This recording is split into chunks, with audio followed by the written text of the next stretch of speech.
Good evening. In compliance with Chapter 551 of the Open Meetings Act of the Texas Government Code as amended, I call to order a meeting of the Board of Trustees of the Austin Independent School District for Monday, April 22nd, 2019 at 6:05 p.m. The board may meet in closed session to deliberate the appointment, employment, evaluation, reassignment, duties, discipline, or dismissal of a public officer or employee, purchase, exchange, lease, or value of real property, a negotiated contract for a prospective gift or donation to the district, commercial or financial information that the board has received from a business prospect or offer of a financial or other incentive to a business prospect, deployment or specific occasions for implementation of security personnel or devices, and or to consult with legal counsel regarding pending or contemplated litigation or a settlement offer or on a matter which the school's district's legal counsel determines should be confidential in accordance with Chapter 551 of the Texas Government Code, Sections 551.074, 072, 073, 087, 076, and 071, respectively. We will move to the approval of the agenda. Is there a motion to approve the agenda? So moved. Is there a second? Second. Having a motion and a second to approve the agenda, all those in favor, please raise your right hand. The motion passes unanimously. Tonight, students from Brentwood Elementary School will lead us in the Pledge of Allegiance and the pledge to the Texas flag. Principal.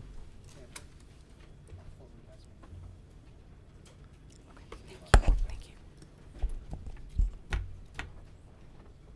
Good evening, Dr. Cruz and Board of Trustees. Thank you for inviting Brentwood to lead our pledges this evening. We are so excited to be here. I'm Amber LaRoche. I'm the proud principal of Brentwood Elementary, where we always do our personal best, and I'm excited to introduce you to our students who have been doing their personal best to practice our pledges both in English and Spanish. Amalia Daly, Ana E. Gonzalez, Harrison Roberts Bardwell, Jackson Roberts Bardwell, Chloe Sekar Martinez, Everson Tamayo, Ella Tigler, and our 5th grade teacher and student leader, Amy Shirey.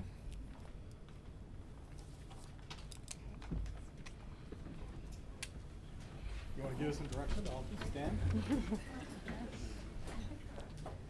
I pledge allegiance to the flag of the United States of America and to the republic for which it stands, one nation, under God, indivisible, with liberty and justice for all. Y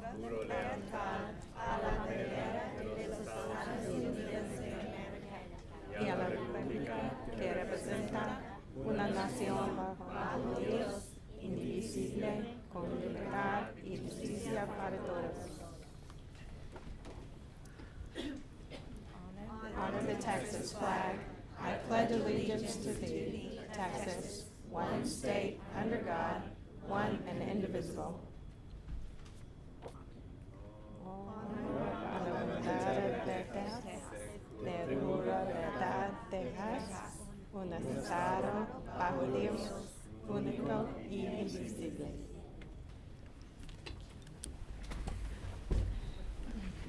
Thank you so much for leading us in the pledge. Will you please come forward so we can meet you?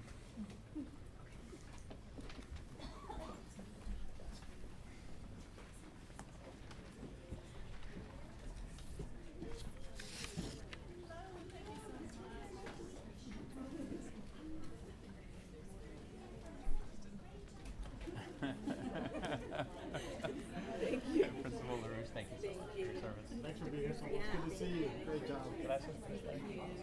Thank you for being here. Really appreciate it.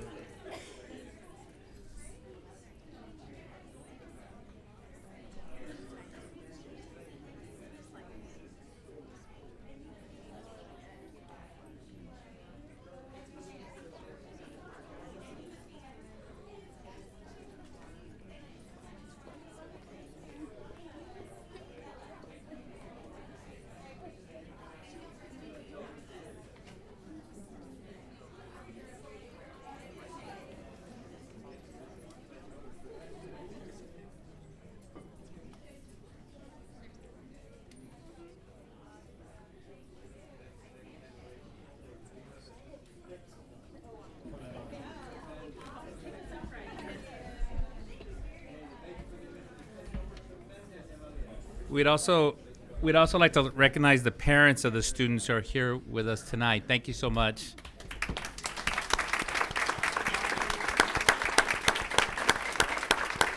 We appreciate you taking time out of your busy schedules to be here with us, but we know you have homework to go help them with, so. Tonight, we have 3 recognitions. And please note that we are rearranging the order in which we do our recognitions. We'll begin our evening by recognizing the newly certified and renewed National Board Certified teachers. Thank you, President Rodriguez and board members. I'll ask Dr. Drew Robinette to come forward with the first introduction. Remember, families and school families who are here, maybe remember to use hashtag AISDProud, hashtag AISDGotTalent, because we want to make sure the world knows of the talented individuals who help and support our students and our families. So, Dr. Robinette. Absolutely. Thank you, Dr. Cruz, President Rodriguez, and board members. As the Executive Director of Talent Acquisition and Development tonight, it is my privilege to present to you our 33 Austin ISD teachers who earned National Board Certification in 2018.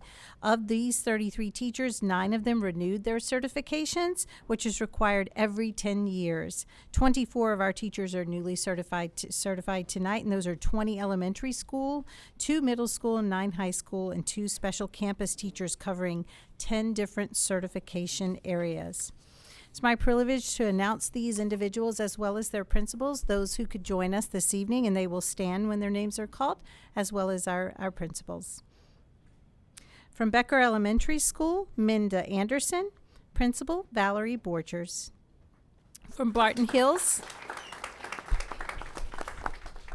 and we'll do our names, and if you would please hold applause, and we'll have an opportunity to do that for everyone, although we do love Miss Anderson and everyone else here certified this evening. From Barton Hills Elementary School, Melissa Atterbury and Katie Ochterman is the principal. From LBJ Lassa, Luzvik Backstrom, principal is present this evening is Stacia Crescenzi. From Lassa High School, Charlie Barnes, principal Stacia Crescenzi. From McBee Elementary School, Sarah Berry, principal, Maggie De La Rosa. From Clifton Development Center, teacher is David Carroll, principal, Tony Dishner is here this evening. From Doss Elementary School, we have Allison Cardwell. Unfortunately, Principal Nathan Steenport could not join us this evening. From St. Elmo Elementary, Rebecca Castanguay, principal is Ben McCormick. From Kiker Elementary School, Laura Davis, principal, David Chrissy. From Cook Elementary School, Beth Gavin, principal, Frami Diaz. From Mills Elementary School, Inez Gibbs, principal, Lala Beecham. From Cook Elementary School, Samantha Greenleaf, again, principal, Frami Diaz. From Lassa High School, Sarah Harrelson, principal, Stacia Crescenzi.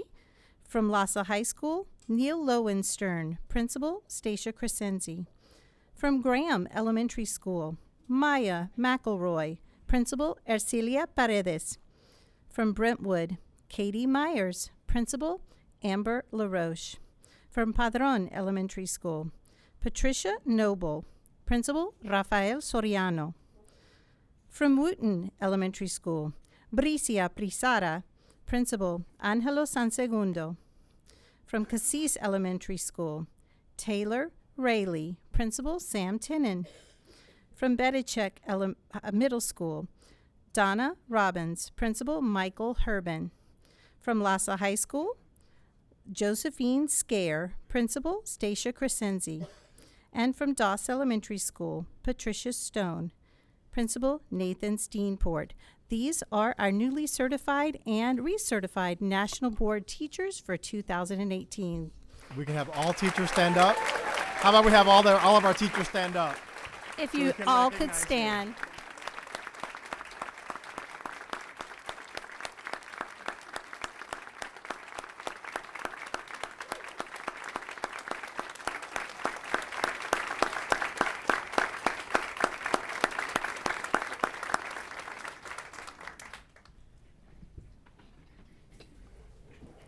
Thank you. Trustees, for those of you that have noticed, we also have these booklets with their bios on it for you all to review. Trustee Tice, is there a motion to recognize these teachers? There is. And as a retired traditional public school educator, I am honored to read this statement. It is with great pride that the Board of Trustees of the Austin Independent School District congratulates and recognizes these 33 National Board Certified teachers.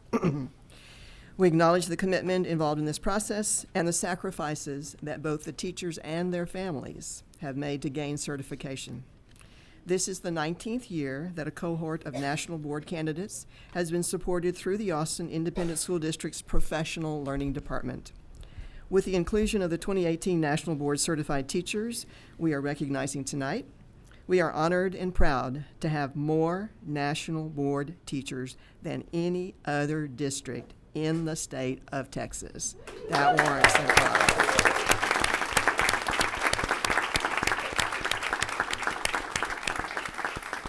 We know that the National Board Certification process is one of the most powerful professional development opportunities in which a teacher can participate, and one of the most rigorous and time-consuming also. You have demonstrated your passion and commitment to your profession, and we know that your students and colleagues will benefit from this passion and from your commitment. Board members, please join me in honoring and recognizing these 33 outstanding individuals for their achievement in becoming National Board Certified teachers. So moved. Thank you, Trustee Tice. Is there a second? Second. Is it having a motion by Trustee Tice and a second by Trustee Ellens to approve the recognition? All those in favor, please raise your right hand. The motion passes unanimously by all those on the dais. Please come forward so we can meet you and take a picture with you. Congratulations.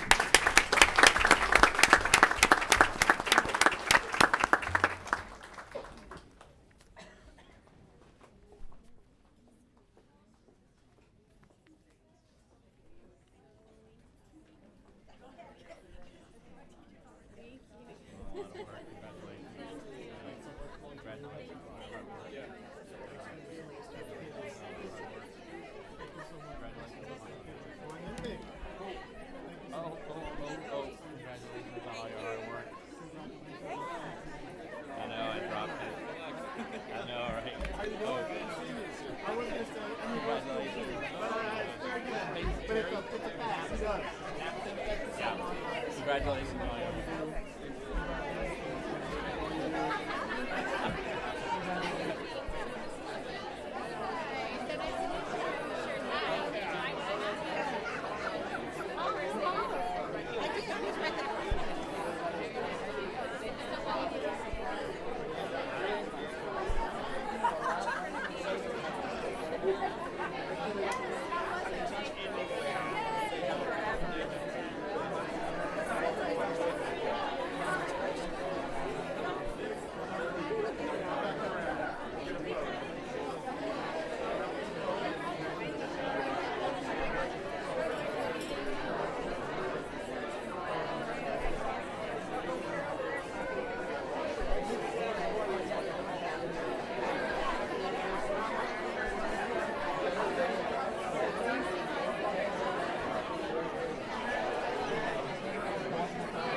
In between the two columns.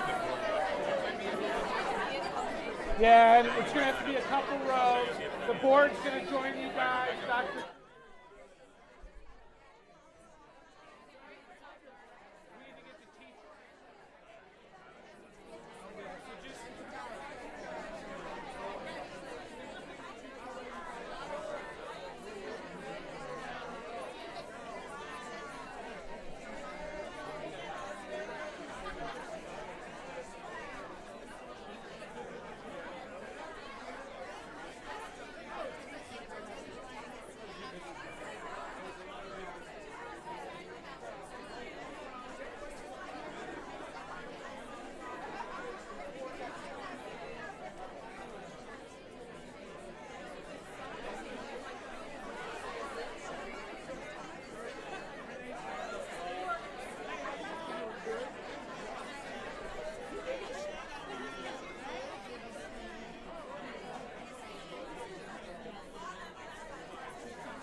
Teachers inside the columns, go on and get in there, Josephine.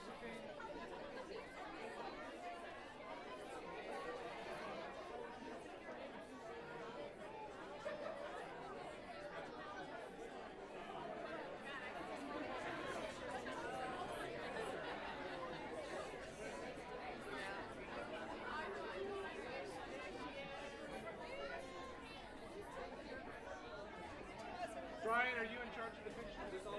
Yes. Oh, okay. Guys, Brian's in charge. Fast. All right, everybody look over here. 1, 2, 3, say cheese. Cheese. Awesome, perfect. Yeah. Thank you, guys.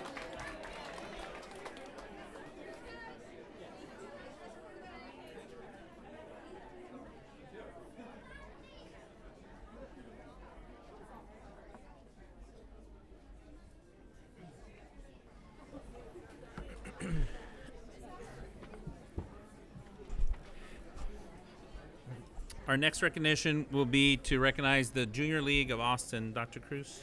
Thank you. So for the recognition, we will call Michelle Wallace to come forward to introduce our next special guests.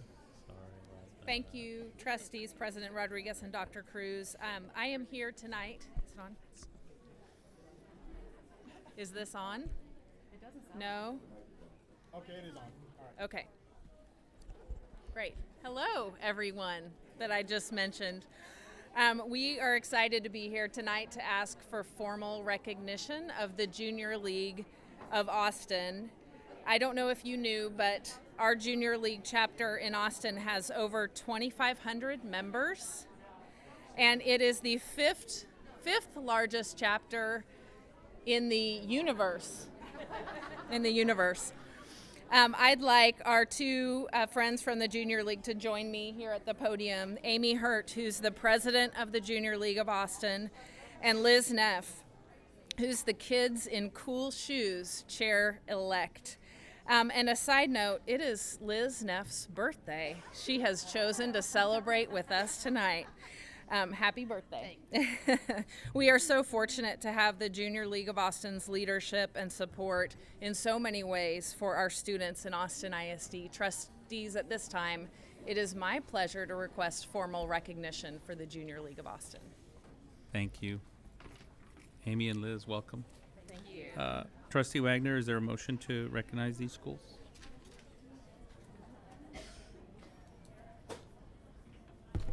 There certainly is. So on behalf of the Austin ISD Board of Trustees, it is my honor to recognize the Junior League of Austin for their leadership, continued support, and commitment to Austin ISD students. Through the combined efforts of its members, generous donors, partner agencies, and community advisors, the Junior League has invested and supported our students through programs in education, cultural enrichment, and health and well-being. Each year, the Junior League members serve the community by volunteering more than 160,000 hours of service. In 2018, the Junior League launched the KICS program at Guerrero Thompson Elementary School.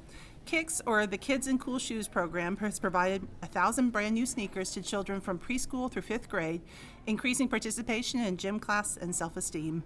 The Junior League plans to expand to 4 additional schools in 2019. In addition, students benefit from the Junior League's annual Coats for Kids Distribution Day. In 2018, over 35,000 coats were given to children in need.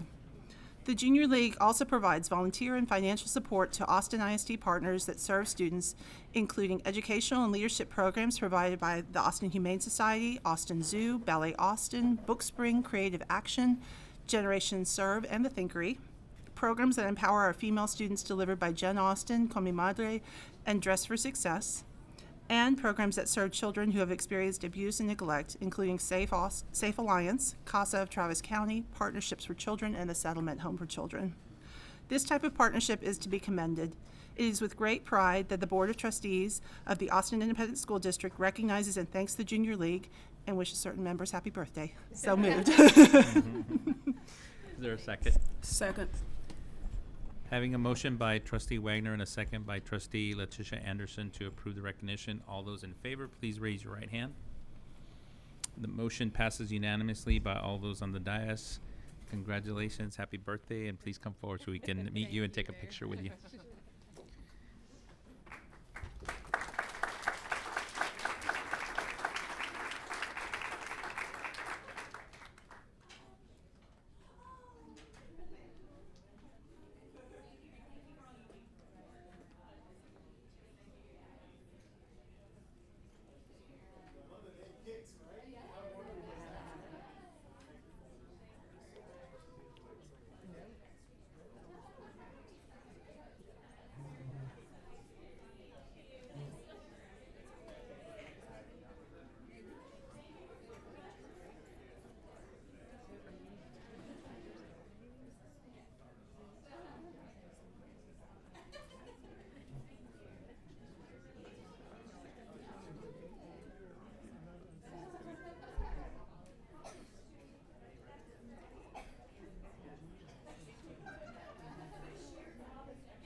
Can we see Trustee Owens? There we go. There we go. Pictures first. 1, 2, 3. 1, 2, 3. 1, 2, 3. Perfect. Happy birthday. Thank you so much. Happy birthday. A lot of happy birthdays today. Great, thank you.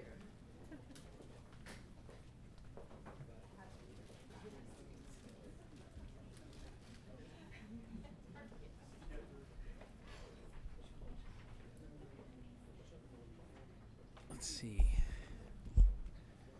Our last recognition will be to recognize Arab American Heritage Month. Dr. Cruz? Thank you, President Rodriguez and board members. In Austin ISD, we fully support and believe that all means all.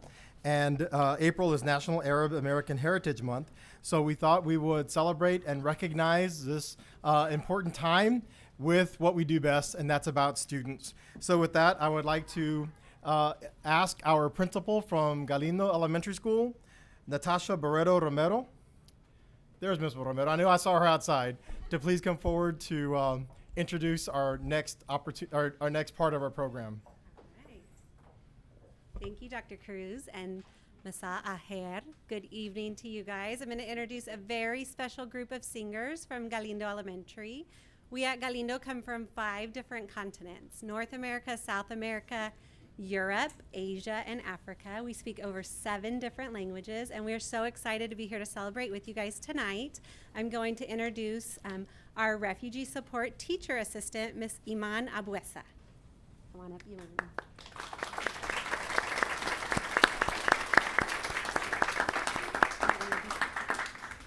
Hi, assalamu alaikum, good evening. So I'm going to start introducing our kids from Galindo and can you come up?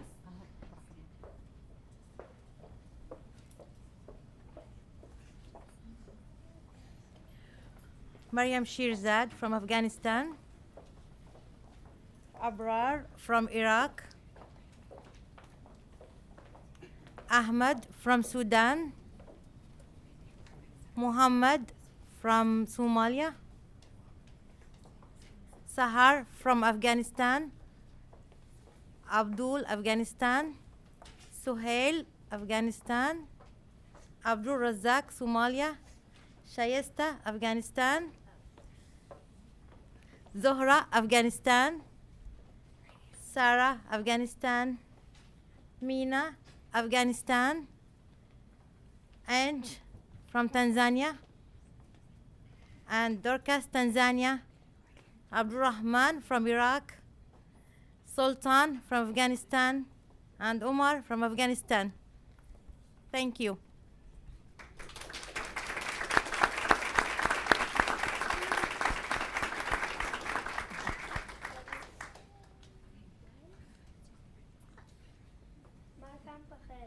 Good evening. My name is Abdul. We are going to visit from many different countries.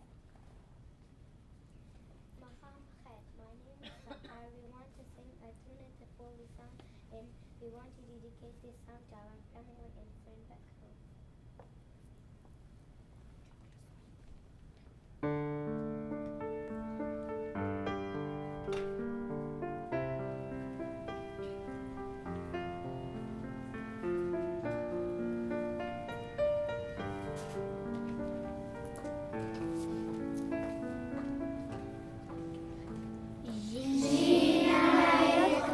بهاي نسألكم لا يشمع في عندنا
Thank you very much.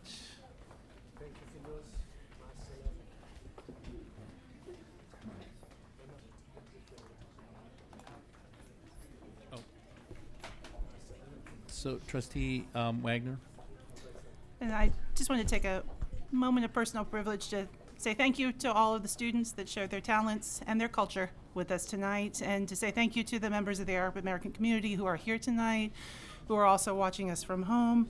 Marhaba, atlan wa satlan, and very glad to have you here. I actually didn't prepare comments because I wasn't quite sure how I was going to feel after this, but it was hard for me not to cry my way through that, because for me, I am a very proud Arab American. My heritage is Syrian. I'm the daughter of immigrants, and I know in my childhood to have such a very different culture in my home from the culture that I felt and saw that I went to school, it makes you feel like as a person that you're not completely seen and that you're not completely understood when you're in a culture and environment at school that doesn't really recognize all of you. And I'm so very proud to be able to bring this forward tonight and know that at least to the children that hopefully see this and start to feel this and know that they are such a vital and important part of the richness of our fabric, of our schools and our communities and our cultures here in Austin and throughout our country. It's a very special night. Thank you. Thank you, Trustee Wagner. Thank you very much. And we have one more part of the presentation. We wanted to share a video with the board, again, in celebration of this month and how important it is to us.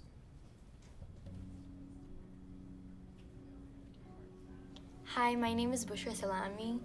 I'm in 7th grade at Murkison Middle School. And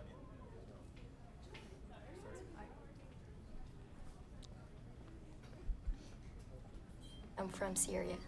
Hi, my name is Saja. I attend Harris Elementary in 5th grade, and I come from Iraq. It doesn't matter if it's on the Hi, my name is Dima Rose at Safi. Yeah, thank you. Hi, my name is Bushra Salami. I'm in 7th grade at Murkison Middle School, and I'm from Syria. Hi, my name is Saja. I attend Harris Elementary in 5th grade, and I come from Iraq. Hi, my name is Dima Rose at Safi, and I'm in 2nd grade in Walnut Creek Elementary. I'm from Iraq. Hi, my name is Anisa Rajab. I am in 11th grade at Anderson High School, and I am from Libya. Hi, my name is Ahmed Mohammed. I'm a junior at Eastside Memorial High School, and I'm from Sudan. Hi, my name is Sajjad. I'm 8th grade at Murkison Middle School. I'm from Iraq. مرحبا أنا حمزة من الصف الثاني وجاي من الأردن. Hi, my name is Janelle Delaway. I'm in 7th grade. I'm from Murkison Middle School, and I'm from Iraq. Hi, my name is Ali Al-Zaida. I'm a freshman at Eastside Memorial, and I am from Iraq. Hi, I'm Tahani Saleh. I'm from Saudi Arabia. I study at Eastside Memorial High School, and I'm a junior. I'm Abdullah Zuhairi. I'm from kindergarten, and I live from Iraq. Hello, my name is Mustafa Al-Dalawi. I am in 8th grade. I go to Murkison Middle School, and I'm from Iraq. Hi, my name is Jeanette Al-Bazouni, and I'm in 4th grade, and I'm from Iraq. Hi, my name is Mospa. I'm from Harris. I'm in 3rd grade, and I'm from Egypt. Hi, my name is Kiran Ziyad. I'm in 7th grade at Murkison Middle School, and I'm from Jordan.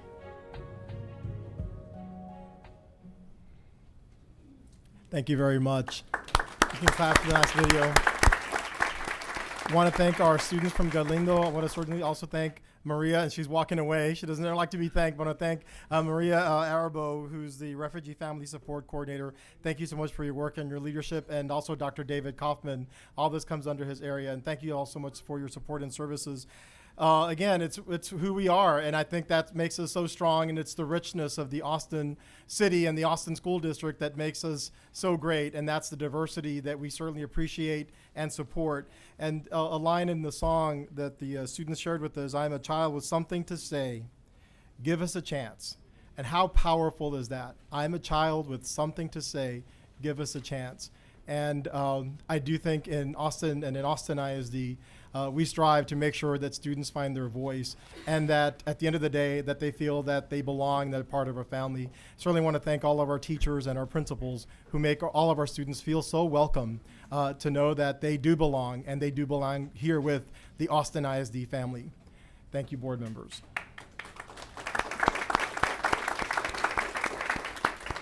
Thank you, Dr. Cruz. The board will now move to public comment. This is the time we dedicate ourselves to welcoming and encouraging public comments during our regular board meeting and to commit ourselves to active listening. Board members wish they could engage in a conversation with speakers on matters of concern and interest to the speaker that is not part of tonight's agenda, but in accordance with sections 551.042A of the Texas Government Code Legal, board members may only make a statement of specific factual information or recite existing policy in response to an inquiry, propose that the subject be placed on a future agenda, or ask that the speaker visit with staff about the issue. After the completion of public comment, trustees may request from the superintendent additional information, clarification, and or follow-up based upon comments provided by any one or more speakers. Please also know there are additional ways to communicate with the board, including emailing the board directly at trustees@austinisd.org. In order to provide as many opportunities for input as possible within a limited time period at this meeting, each speaker will be allotted 2 minutes with a maximum of 30 speakers allowed. Speakers may sign up by phone or in person. No substitutions or yielding of time to others is permitted. As you come to the microphone, there's a device that will light up as you move through your 2 minutes of allotted time. When the buzzer sounds, please make a final thought in one sentence. We ask that whether you come to give a complaint or praise, that you reference the staff member by position or by abbreviated last name. We ask that all audience members, whether speaking or not, show respect for others at all times.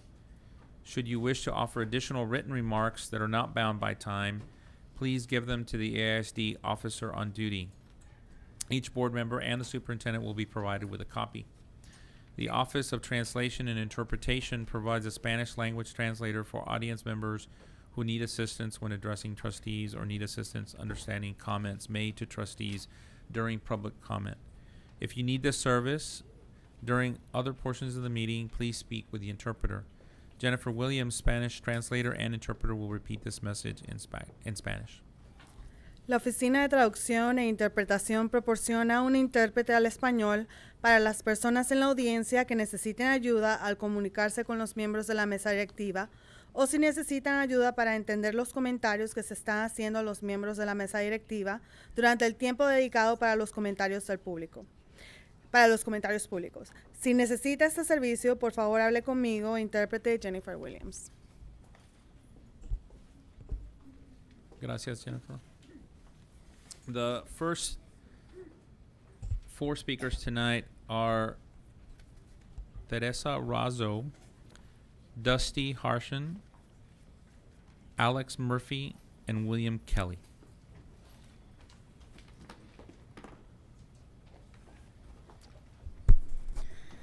Good evening, board. My name is Teresa Razo, and I'm here today to ask the board to consider a pay raise. Also, the pay raise not only for us teachers, but also I'm here to advocate for our custodians, bus drivers, and office staff that really need that pay raise. The cost of living here in Austin is outrageously, ridiculously insane. In the past 4 years, 5 years, our pay taxes have gone skyrocketed to the maximum, which is living here in Austin is not anymore considered affordable. I'm also here to ask the board to consider pay raise, not only at 1% or 3%, but consider everybody on board. And a 1% or 3% is not going to cut it. We need more than that. Regarding the health insurance, when I got sick 5 years ago, I accumulated high bills. I lost my home due to my accumulated huge bills. I'm on my 5th year remission. I just completed my 5th year anniversary. Every year since then, I've met my deductible. It has taken a huge portion of my paycheck. If it was not for my sons, I don't know what I would have done. That's why I'm here to ask the board for a pay raise. In order for me to afford my copay and my monthly medications, I have to resort to Lyft. I'm a Lyft driver. At 3:30, I go home. At 5:30, I clock in. I have to do my Lyft, and I do sometimes 5 hours during the weekend. I put my hours to do my lifting so I can pay for my medication and to continue going to my doctor visits. Thank you very much.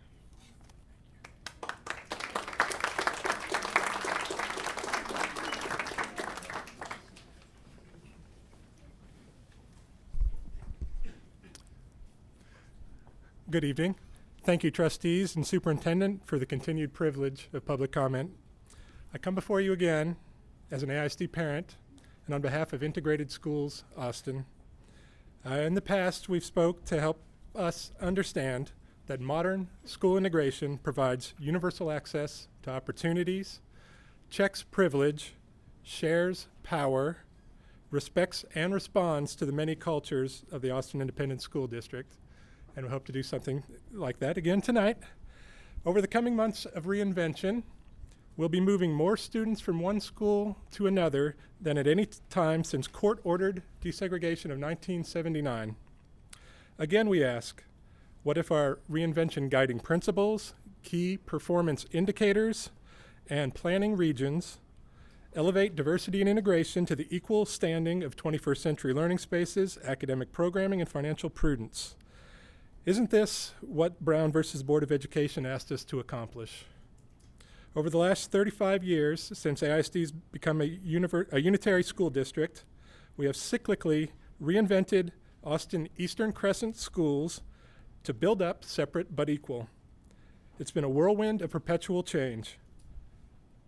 We continue as the 2018 Eastside Schools Manifesto resembles the 2002 Eastside Social Action Coalition's 20 demands.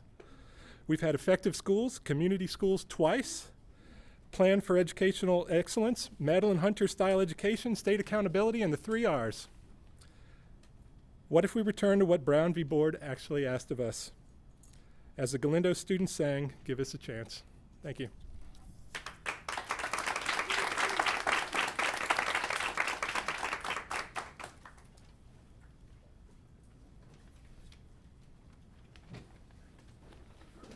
Hello, my name is Alex Murphy, and I'm a middle school English teacher in AISD. Recently, my students brainstormed improvements for our school, and every class agreed that teachers should be paid more.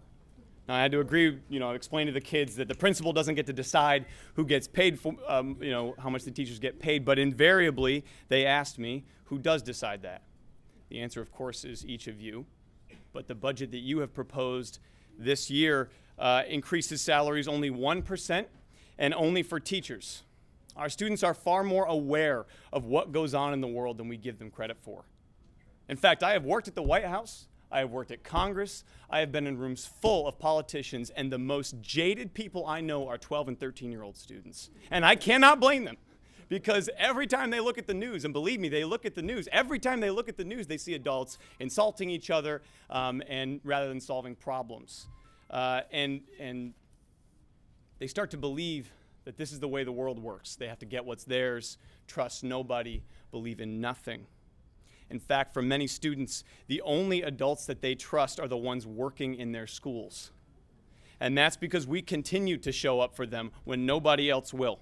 Educators often feed kids who are hungry and comfort students through active shooter lockdowns. We have stood in as mothers for the motherless and fathers for the fatherless. We partner with widows and welcome immigrants and tell children who believe they are worthless, I see you. I know you, and if nobody else loves you, I do. We provide all this to our students, and we can't even provide a decent living for ourselves. Surely every school employee deserves better than a 1% pay raise. Surely that must be the case. Imagine your opportunity tonight. You can show my students a group of adults doing what they know is right, and that might help them learn just a little bit more to trust that there are people worth trusting in this world. Please, the substantial money you're receiving from the state, allocate a larger portion of that to raise the salaries for all district employees. Thank you so much for your time. Appreciate it.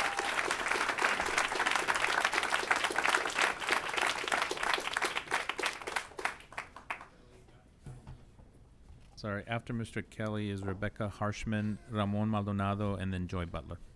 Sorry. Hi, I'm William Kelly. I've been an ESL and math teacher for 22 years. 8 of those years have been with AISD. In August of 2015, I began at Travis County Juvenile Detention Center, working with kids detained for court. I thrived there not only as a teacher, but as a staff member, becoming sub-coordinator, campus testing coordinator, and lead teacher by the spring of 2017. On February 20th, 2018, I learned 2 of our campus leave policies instituted by our campus administrator were not supported by AISD. Her 2 policies were, teachers may only take time off in half-day or full-day increments. Teachers had worked under that policy at least since I began there in August 2015. The second policy was, if a teacher were more than 15 minutes late in the morning, that teacher would be required to take a half-day off that morning.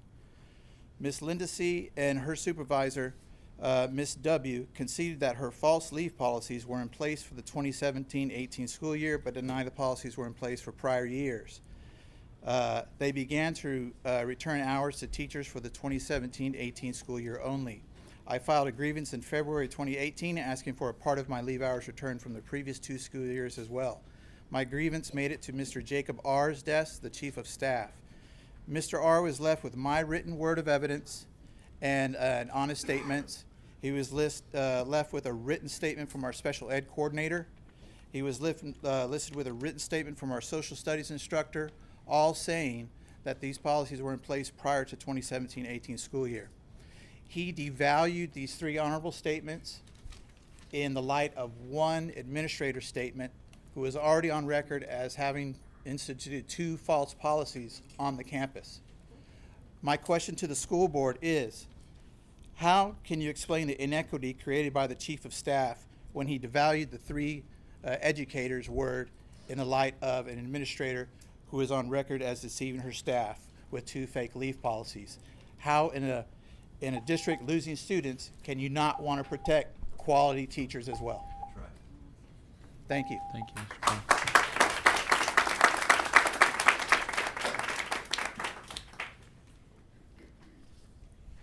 Thank you, esteemed trustees and Superintendent Cruz, for allowing me to speak tonight.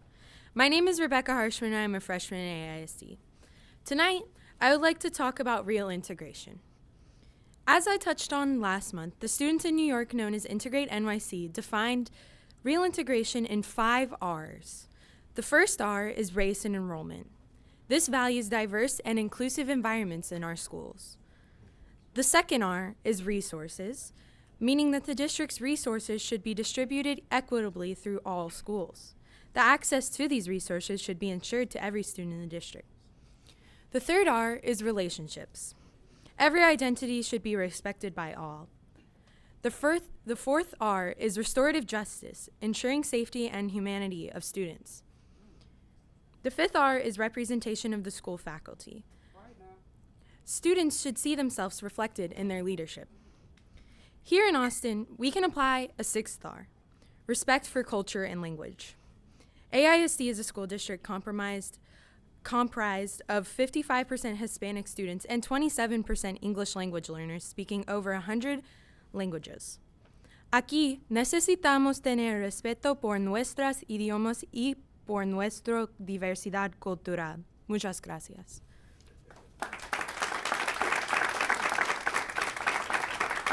Thank you. Ramon Maldonado. And then after Mr. Maldonado, Joy Butler, Naomi Wilson, and then Adrian Arroyo. Good evening, board. We had just on Thursday, last Thursday, we went to the community trying to recruit. We sent a flyer, hand delivered to our community members. And I want to talk about diversity. If you're going to close the schools, let us know so our parents can know. And, you know, I mean, you ought to know. I don't think, you don't know. Y'all know. You're just not telling us. I hear about feeder patterns. I hear about regions. I hear about 10 points, and I have a letter for y'all on that. And then it just freaks me out that what happened last week to our teachers, the way our teachers were treated. I mean, treat them with respect. They're human beings. They're out. Man, they're out there from the morning and night. I mean, they help our kids. Like some of these teachers come in and tell you, I'm worried about them getting retaliated on, you know, or because they speak out. Our teachers need your help. They're the front line of our students, for our students to learn and we also want a better quality education for all our students. If Zavala has 2 stars and Ridgetop has 4 stars, well, let's work and get 4 stars for Zavala too. Give us the resources. Give us the tools to get this stuff done. We need your help. You know, we have kids that have dyslexia, have learning disabilities. We have to find somebody or use our experts to help those children. I mean, some of our kids really need help. I mean, they need to be identified. Teachers can't do it by themselves. Teachers can say, yeah, this kid needs help, but then teachers don't get the resources to have this child, you know, help, man. I mean, golly, man. I mean, think about the children.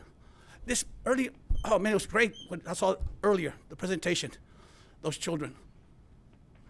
And data-driven, okay, well, if you got schools that have a lot of kids, send them to my side. We got plenty of room.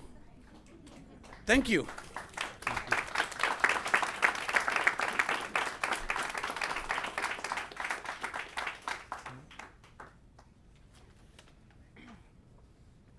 Good evening. My name is Joy, and my pronouns are she and hers. As a Christian leader, I'm committed to being where God calls me, advocating for the marginalized, the Black and brown queer kids, the disabled intersex kids, the learning challenged bisexual kids, the low-income gay kids, the immigrant transgender children. All of these kids, whom you, the AISD Board of Trustees, throw under the bus every week when you choose to continue the rental contract with Celebration Church for 34 weeks and counting. Discrimination against all marginalized people is on the rise today. Legitimizing homophobia and transphobia on public school property is fueling an environment of hate in Austin and beyond. By continuing a partnership with a group holding public policies that are clearly dehumanizing. Is this going to be your legacy? It's time to begin intentionally and publicly showing love for our queer kids every week. Please sever contracts with hate groups and spend that rental money on LGBTQ kids in our school district, like you promised us last year. Dr. Cruz, stop contributing to the oppression, the stress, the bullying, the violence, the death, and the homelessness experienced by LGBTQ children. God wants better from us. Thank you for your time. Thank you.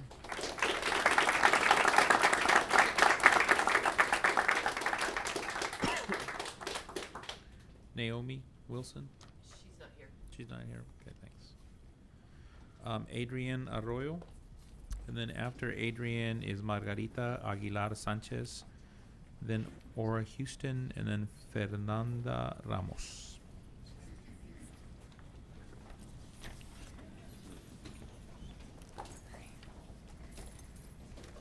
Good evening, Dr. Cruz, esteemed board members, district staff, and community members. Thank you for providing this opportunity. I am here to comment on the academics and SEL reorganization. At the last regular board meeting on March 25th, I decried the collateral damage being caused by the rollout of the academics and SEL reorganization, including decades of district-level campus support, talent, and passion in spades. My concern was the potential for additional losses and whether the reorganization process was being managed to ensure the desired outcome. My request was a pause to reevaluate costs and benefits, and some of you echoed my concerns. Did I expect the mechanisms of bureaucracy to come to a screeching halt at the request of a science specialist? No, but I did leave that meeting hopeful that a conversation might be started. I report with disappointment that nary a step has been missed in the march towards reorganization. No critical reexamination of the plan or its outcomes has been undertaken, at least not to my knowledge. The Friday before last, I interviewed for one of the new positions. As of this afternoon, I was extended an offer. Will I take it? Right now, I'm not sure. As you can see from the handout, so many questions, both philosophical and practical, remain to be answered. How am I supposed to make potentially life-altering decisions with so little information? Part of the reason for so much uncertainty is that there seems to be nothing in writing that governs this process. Board policy clearly addresses reorganization, but I have been told this doesn't apply. Why not? And if this is true, where are the policies and procedures that allow us to understand what is happening? The power imbalance is immense. We are at the mercy of what our leadership and talent acquisition and development choose to tell us, and so far, that has been very little. In closing, I would like to remind you that the work of Austin ISD is done by people, not by organizational charts or job descriptions. And quoting from the recent school changes presentation provided to school administrators, we as an organization, Austin ISD, move at the speed of trust. We need to engender it, nurture it, and maintain it. Thanks so much. Thank you.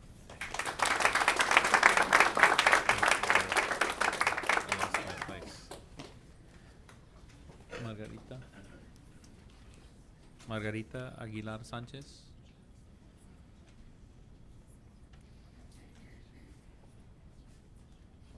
Aura Houston, the Honorable Aura Houston. Not anymore. Always. Always. The Austin Independent School District has had a responsibility to disclose changes to the preservation plan before demolition started. As a 61 graduate of the original L.C. Anderson High School, I'm here because I will not be complicit in the actions of the superintendent, administrative staff, and consultants related to the demolition of the 66-year-old facade of the building facing Thompson Street. In my opinion, you have once again betrayed students who matriculated at that campus when Jim Crow was the law of the land and the district was legally segregated. The district has never seen the importance of preserving structures that contain within their walls our history. This was the last of 3 such structures. Olive Street burned in 47, 1607 Pennsylvania Avenue burned to the ground in 84, arson, 900 Thompson Street, where memorabilia and artifacts of the school were thrown into dumpsters when the school closed in 71. The last physical structure where black students received a quality education in this district was demolished, April 2019. Over the last 2 years, I paid over $11,700 in school taxes, and for what? The schools are still segregated, children who look like me don't receive a quality education, and alumni were encouraged to support the bond to get what? A photo gallery, community room, and refurbished bricks inside of your new building. I'm disappointed and demoralized to be reminded yet again that this district has no interest in the history of black students and does not value the spirit of those who excelled despite a separate and unequal system, and does not believe that the legacy of exceptional administrators, faculty, teachers, staff, and students must be preserved. What is so despicable was your unwillingness to communicate to the public that yet another piece of black history would be eliminated without a word or any prior notice. How disrespectful can you all be?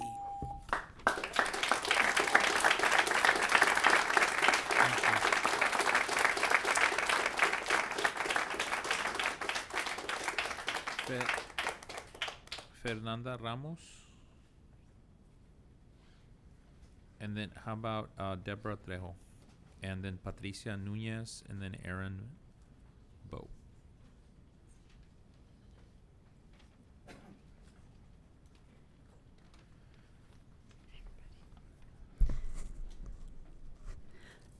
I'm I'm a parent on the Multilingual Ed Advisory Committee, the child and former teacher of our English learners. I was asked to speak today by members of the ELL community.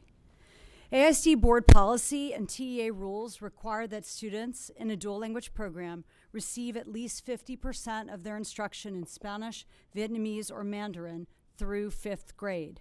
But only 13 of 44 AISD elementary schools labeled dual language have committed to meet these non-negotiable dual language elements, which build biliteracy and long-term academic success.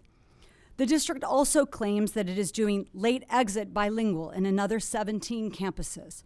Board policy and TEA rules require that late exit programs continue instruction in students' home languages through 5th grade. But in fact, AISD transitional students to English only as early as 1st grade. And their late exit schools look more like early exit or ESL models. Students at 29 DL schools were promised a dual language education, but they were transitioned to English only in 1st grade and placed in mixed classes. When parents spoke out, at least one campus changed their model to late exit. They still get early exited to English only, like students at 16 late exit programs not meeting the legal requirements for late exit programs. The district hasn't ensured that schools actually implement DL or late exit, and AISD DL programs have not matched outcomes everywhere else.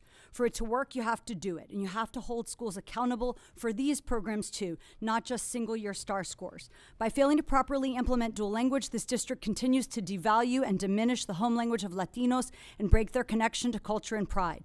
Parents aren't informed and are afraid to speak out at their schools because they don't want their children or themselves to be targeted. Provide even Latino children of immigrants the world-class education your policies call for that centers learning on the assets they bring to the classroom, and demand implementation of DL, the best program for their needs, wherever there are sufficient number of Ls to support it. Be the change. Thank you.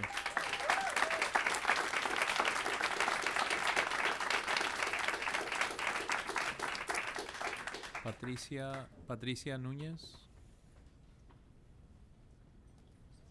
And then Aaron, and I apologize, I don't know if it's Bo or Bowie. Bo. Good evening, Dr. Cruz and members of the board. My name is Patricia Nunez Porras.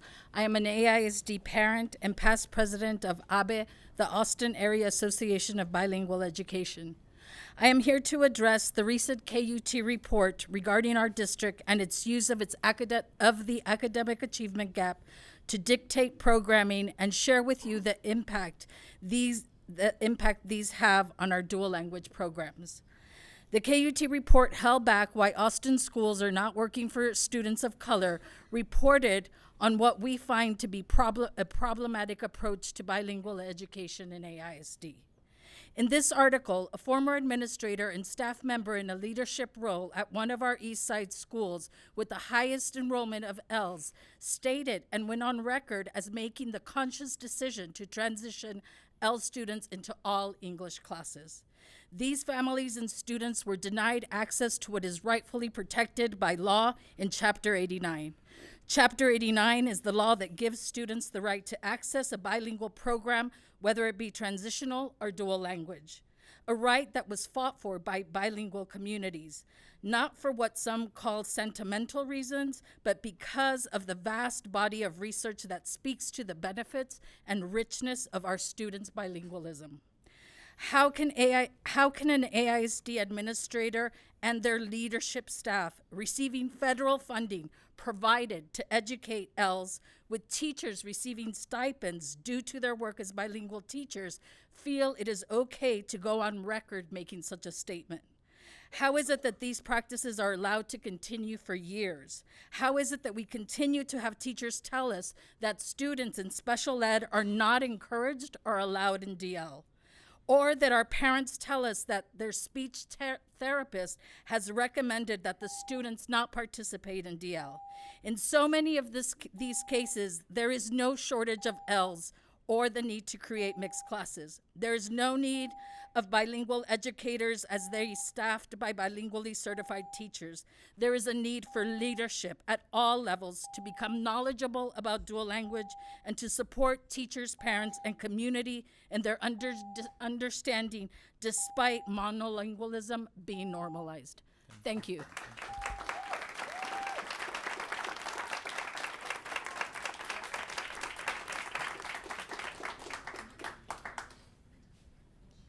Aaron, how do you pronounce your last name? It's Boo. Boo? Okay. Yeah. Sorry about that. It's fine. Esteemed trustees and honorable chair, thank you for allowing me to speak. My name is Aaron Boo, and I am a junior at the Liberal Arts and Science Academy and a reporter for the Lost Liberator. Here today to talk to you about what I perceive to be a lack of diversity within AISD.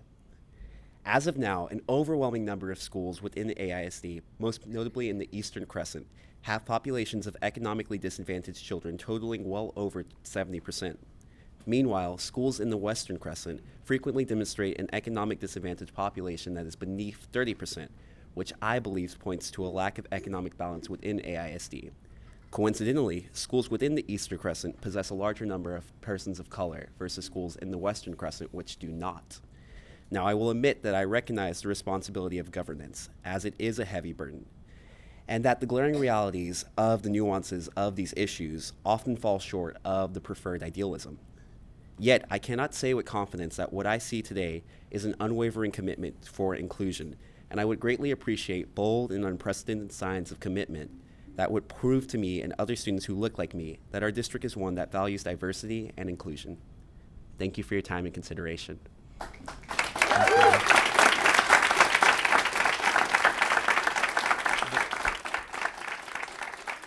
Next speaker is Julia Hernandez, and then Emily Sawyer, and then Vincent Tovar.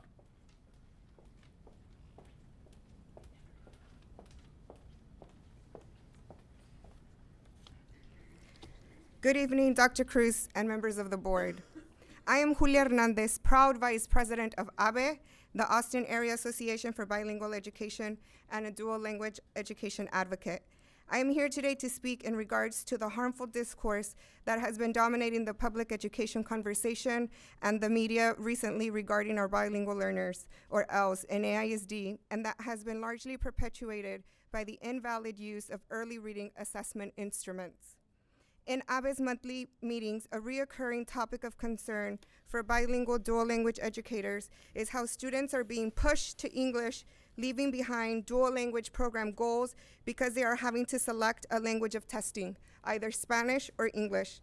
Using solely an English or Spanish assessment instrument to measure growth is both unfair and invalid, as these are monolingual normed tests and therefore will never demonstrate what a bilingual learner knows.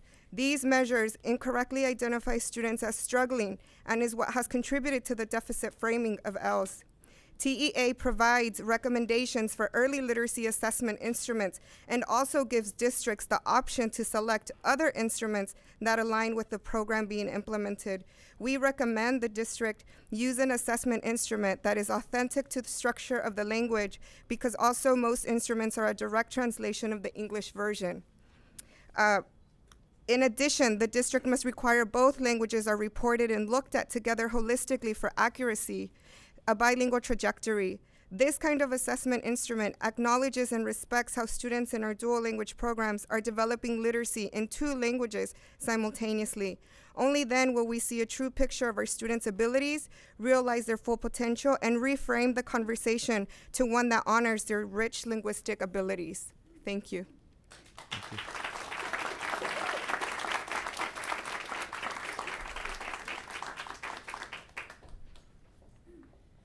Good evening. My name is Emily Sawyer. I have students at Blanton and Martin, and I'm here to ask us all two questions tonight. What do we value, and how can we tell? I had planned to comment on the school changes process and challenge other privileged, especially white parents, on how we rarely challenge our own resource and opportunity hoarding, how we talk a good game about valuing equity, diversity, and inclusion, but only up to and until that would require any actual or perceived sacrifice regarding our own children, and the perceived prestige of a school choice, or the perceived rigorousness of a school, or the perceived benefits we can accrue to our own children. But I'm not going to do that tonight because I can't stand here without talking about our teachers. We need to pay teachers in a manner commensurate with how valuable we like to say they are. Here again, we talk a good game, but when it comes down to it, seem to have little will for it. Without teachers, our reinvention of the 21st century urban school experience is useless. Our balanced budget, modern buildings, and fancy academic choice programs will never benefit students if we cannot maintain happy, motivated, and experienced teaching and school staff. The most important resource is the teacher at the head of the classroom and all the others who directly work with our students every single day. So I will again ask, what do we value and how can we tell? I would love it if we lived in a society where we valued things in ways other than monetarily. But we have capitalism and still mostly need to pay for our own stuff. So teachers don't need our Hallmark card talking points about how indispensable and noble they are. They need to get paid. We could do a whole lecture on capitalism and patriarchy and why we have never really valued traditionally women's work, and how the people who spend the most time with our children, like teachers and caregivers, have never been valued monetarily. But I only have 2 minutes. We need to prioritize the pay of people who are in classrooms and schools with our kids day in and day out. Please pay our teachers.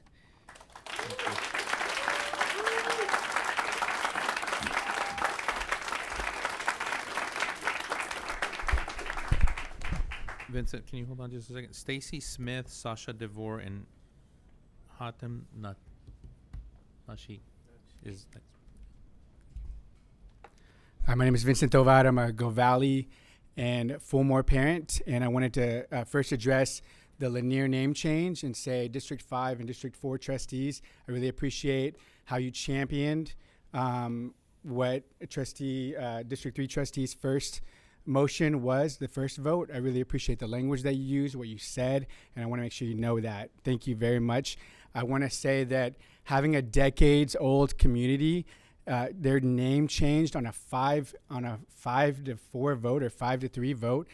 I just can't. That just doesn't make sense. It doesn't make sense to me at all. And it's just so like I think there's work to do to revisit that. Go to that community, hear what the students and parents and staff who are there, who have helped to keep that school even open. How do they feel about what just happened? Please, I strongly encourage you to do that. Otherwise, it's just PR, and that's why I'm talking. That's why I'm here talking tonight. The district does a lot of PR, smokescreen, bad joke stuff. For example, on Wednesday, in a couple of days, there's going to be a reinvention roadmap meeting.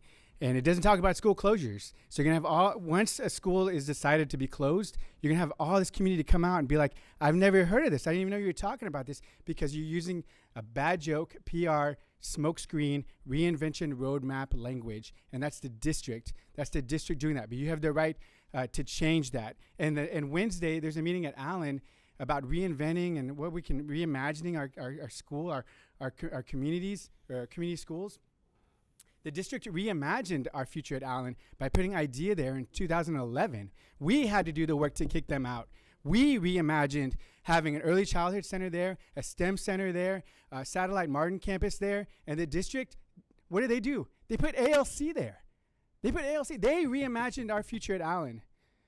What is our future that we want in Allen? Housing. But you know what? I've been told it's not the district's priority.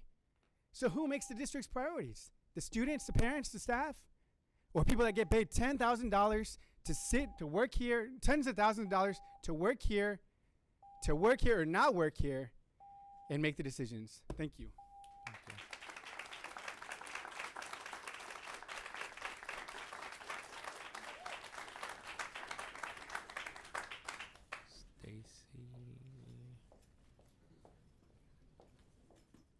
Good evening. Hi. Hello. Good evening, trustees. Dr. Cruz, President Rodriguez. My name is Stacy Smith. I'm the librarian at Go Valley Elementary tonight. Go Valley's represented tonight. We thank you for the new school building, and we're going to ask for more. We're going to ask for more programs. We're going to ask for support for our teachers to fill up and make that a great educational environment. And it feels weird to ask for more, but Our kids deserve it. And when you talk about equity and you want to talk about reparations, then our kids of color and East Austin deserve more than you can ever imagine. So we are going to ask for more. But I really need to talk about our teachers and our frontline education workers. And you need to keep this question in mind. Who does the work? Who does the work? Who does the work? Classroom teachers do the work. TAs do the work. Custodians do the work. Counselors do the work. Librarians do the work. I will go home and do 2 more hours of work tonight. In an all-means-all campus district, in a school like mine with over 90% economically disadvantaged ELLs, we are 20% special ed. You add on 504, and 1 out of every 3 kids gets academic or behavioral accommodations. This is what it looks like. The work looks like this. We have TAs, counselors, librarians doing formative loop checking and giving feedback on math every single morning. Our attendance clerk does it. She checks my kids' work every morning, puts stickers on it and comments.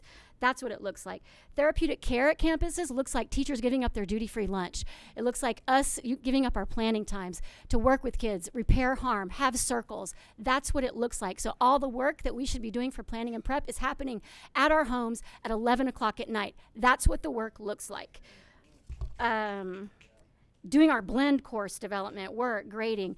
I cannot believe that 1% is a proposal. That is an absolute slap in the face. You cannot sleep at night with a 1% pay raise. Don't even consider it. And I'm done. Thank you.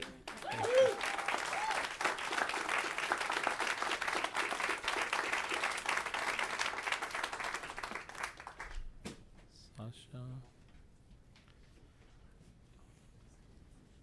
Good evening, everybody. I'm the social behavior skills teacher at Go Valley Elementary. A third of our student population is served under special education or 504 with as few staff as possible. Yet we're expected to fill academic gaps to have all students reading on grade level by 3rd grade.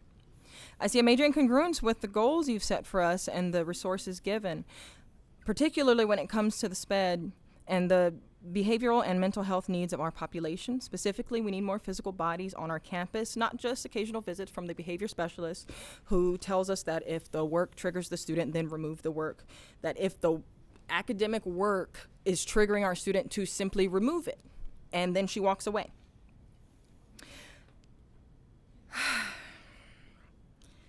So we need more SPED TAs who can process with our one-on-one and high-needs students to overcome these barriers. Our librarian takes sick and personal days to call in subs to come into work and act as her TA. My husband comes onto campus 2 to 3 times a week to help in my classroom, to support my students and to reward my students and to spend quality time with my students. Go Valley staff are not here to get through our day, even with the toughest of the tough. We're here to teach disadvantaged youth vital life and social skills, and in short, to thrive. And for high needs campuses like our own, people are needed to process with these students in crisis, to provide inclusion support, to help students close the achievement gap.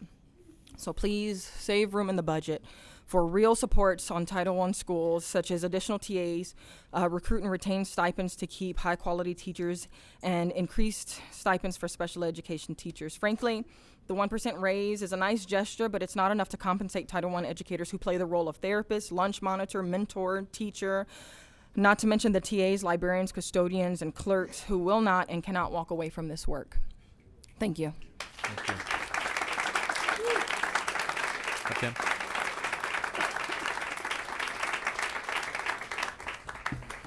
Good evening. Masai al-Khair.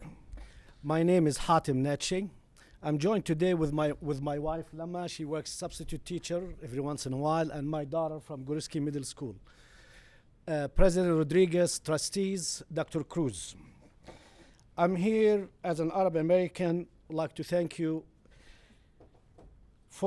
thank you on behalf of our community for taking this important step forward, recognizing the value of the contribution made by our community. Arab American community have been an integral part of the fabric of our society and have made significant contributions to our country. Let me take a moment to mention a few notable Arab Americans, starting with Khalil Gibran Khalil, author of The Prophet. Professor Ahmed Zuwail, who won the 1999 Nobel Prize in Chemistry. Senator George Mitchell, who engineered the Good Friday Agreement that brought peace to Ireland. Ralph Nader, who pioneered consumer rights advocacy and made us and our cars safer. Candice Leitner, the founder of MAD, Mothers Against Drunk Drivers. Dr. Michael DeBakey, who pioneered open heart surgery and became the Chancellor of Emeritus at Baylor College of Medicine. And of course, last one was Rami Malek, the winner of the 2019 Oscar for Best Actor. Only needs to look around to see the integration of the Arab Americans who are in our society. Many of our names of Arab countries and cities, such as Bethlehem, such as Algiers, Damascus, Lebanon, and Palestine. Our community greatly appreciate AISD for making this proclamation today and looks forward for making more closely together to enrich our community and recognize the contribution of the contribution all community that make Austin diverse and so special. Thank you. As a gesture, we have some sweets, Arabic sweets that made by a recent Syrian refugee immigrant to our country. Thank you. Thank you. Thank you.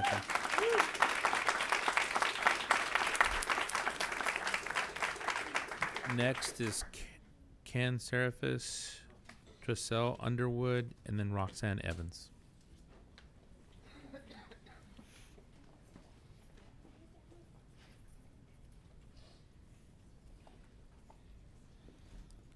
Good evening, Board. My name's Ken Zarefis. I'm President of Education Austin, the Teacher and School Employees Union for AISD.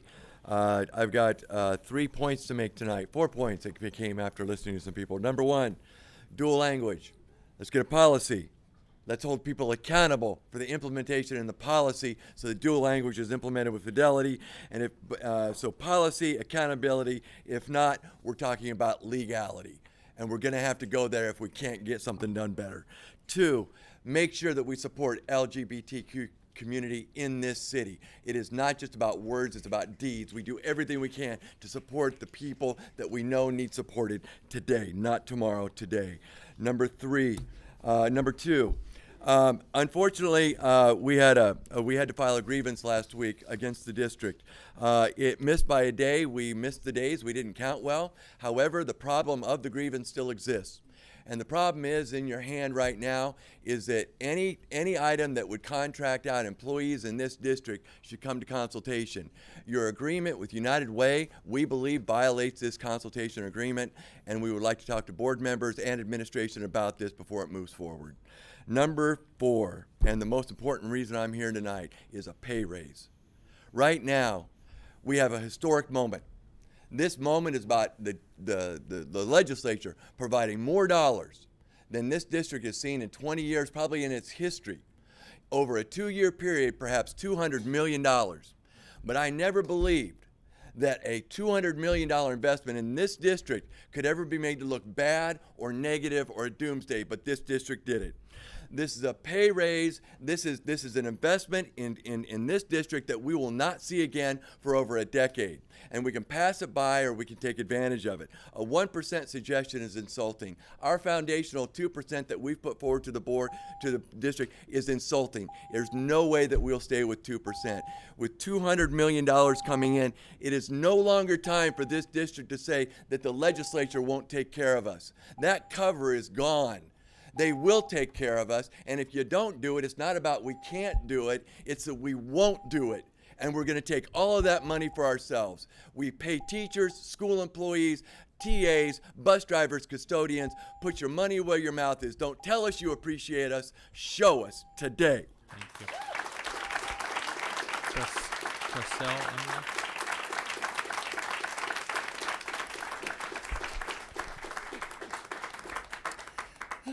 Good evening, Board. Superintendent Cruz. I'm Tracell Underwood. I'm the Vice President for Education Austin. And before that, I was an employee of the district for 12 years. I worked at Paredes Middle School as a classified employee. I was extremely dedicated to my position, loved working there, extended myself beyond capacity to some extent, and sometimes my daughter felt that dedication to my campus, my district, and the students and the families at that school.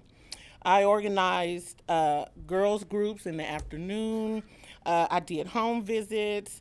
I was a steady resource to parents and students alike, teachers on the campus, the principal itself. I worked closely with other classified employees to help grow and make sure that our attendance was good at our campus. You know, waking up and calling parents at work and going by knocking on doors and dragging kids on out and getting them to school was something that I didn't mind doing. And so today I stand and I speak for the hundreds of classified employees that you have in this district. And so, and they are dedicated. So everything that I did, that I spoke of, isn't new. It isn't something that I just did. This is something that classified employees do every day in this district for their campus, for their students and their families. And so we have surrounding us 2 districts that are going far and beyond for their classified employees. They are recognizing their classified employees. You have Del Valley, who has decided to raise their minimum wage to $15. They have also decided to increase their bus drivers' pay to $16. We're at $15.42 for our people. You have Pflugerville, who has decided not to outsource their bus drivers anymore, and they're getting ready to pay them $18 an hour. And so what's being proposed is the 1% and only to a portion of your employees of this district, and that's leaving out classified, is not okay. So I would like to say that we are demanding respect. We want a pay raise as well, and so we would like to have respect and be considered for the pay raise. Thank you.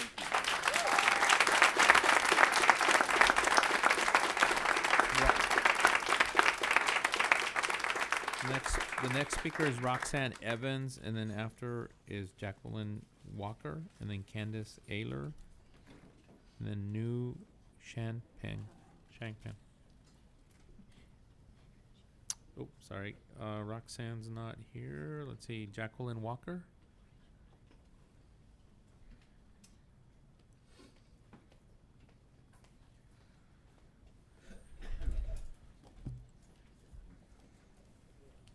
Good evening, board members, district staff, and community members. Thank you very much for this opportunity. I'm in my 3rd year as an Austin ISD secondary science specialist, and this role has been my greatest professional growth and joy. I attended my first board meeting last month and supported my colleagues who spoke about the academics reorg and requested a pause. I am so proud of their bravery and willingness to speak. They, along with my other team members, have given me the strength to speak today. When we first learned unofficially in December a reorg would be taking place, my mind raced to the impact on myself and my colleagues, and then to the educators and students that we serve. The feeling that my professional gain would be my colleagues' loss was overwhelming to me. The role of specialist is unique. We have the ability to truly advocate for and support teachers. There are no lateral moves for us in AISD. We have no real authority over others. Our expertise and ability to cultivate relationships and develop trust is what gives us our influence. We think long-term and develop plans with the educators and students we serve in mind. We create and design and collaborate and start over and rebuild something better. We love our work. Being a part of the science team has been an experience I will treasure forever. The collaboration and accountability we have brought to each other and the resulting impact on our product and coaching has been a gift. The teacher planning guides, our NAEP equity coaching, the pre and post test, and our continual seeking of personal improvement for the betterment of others has truly changed my life, and I am forever grateful. It became immediately apparent that if I fought to continue on this path and were successful, someone I respect and care for would be at a loss. We cannot all move forward. This feeling, coupled with a devastating lack of clarity and understanding as to why this is occurring, became so overwhelming within me, I officially submitted my resignation March 25th, and my last day in AISD will be June 30th, 2019. Many of my colleagues have chosen to apply for positions on the new team. It is my sincere hope the board continues to ask questions and works to promote accountability of action as the team evolves and begins to rebuild. There is tremendous uncertainty at this time, and any opportunity for accountability and establishment of a vision to support teachers and students may offer relief as this challenging transition continues. Thank you for your time and consideration. Thank you, Jacqueline.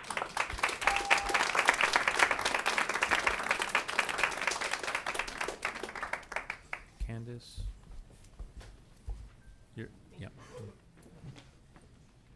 And then after new is Jared Breckenridge, sorry, and then Jim Harrington.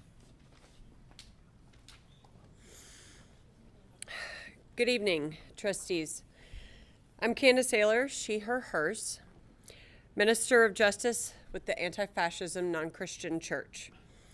I come here today to share feelings of disgust and despair, sorrow and trepidation that the homophobic, transphobic, non-affirming, evangelical extremist church from Georgetown, Celebration, remains a regular occupant of the beautiful AISD Performing Arts Center. Celebration is not the only non-affirming organization in Austin, though, right? Our whole community is battling outside forces to prevent the waves of national oppression from breaching our closely held protections. We are losing the battle. Recently, the United Methodist Church took a hard right turn toward LGBTQIA oppression. Trump has placed a ban on transgender people serving in the military. The well-funded anti-LGBTQ lobby has torn the doors off our Capitol. They are coming for us. And they build public support in places like Celebration. Yesterday, the Texas Nomads protested our 34th weekly protest at the PAC. This super patriot group, with known allegiances to extremist groups, were allowed to use the parking garage even though we can't even walk through it, nor can we use the PAC bathroom when we're at the campus. Members of the Texas Nomads involved in violent racist protests in Charlottesville and Portland were this Sunday treated with respect and dignity, while AISD police consistently turn us away. What will you do? Will you publicly and proudly provide an accounting of how much money Celebration has paid AISD and what it has spent on it? I hear $10,000 was spent on Pride and GSAs. I call on the GSA sponsors to reach out to me or publicly state what AISD has paid you, because I hear Pride was only paid $275 of that. I call on AISD to publicly state that the district's values do not align with those of Celebration and how you are spending all of the more than $200,000 you've earned so far. And I'll finish with this. 40% of white evangelicals voted for George H.W. Bush, a white evangelical, for President of the United States. Greater than 80% of white evangelicals voted for Trump. The country is shifting its moral compass.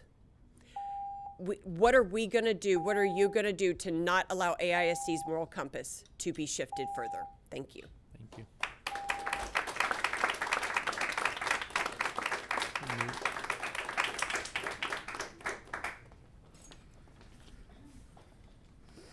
Good evening.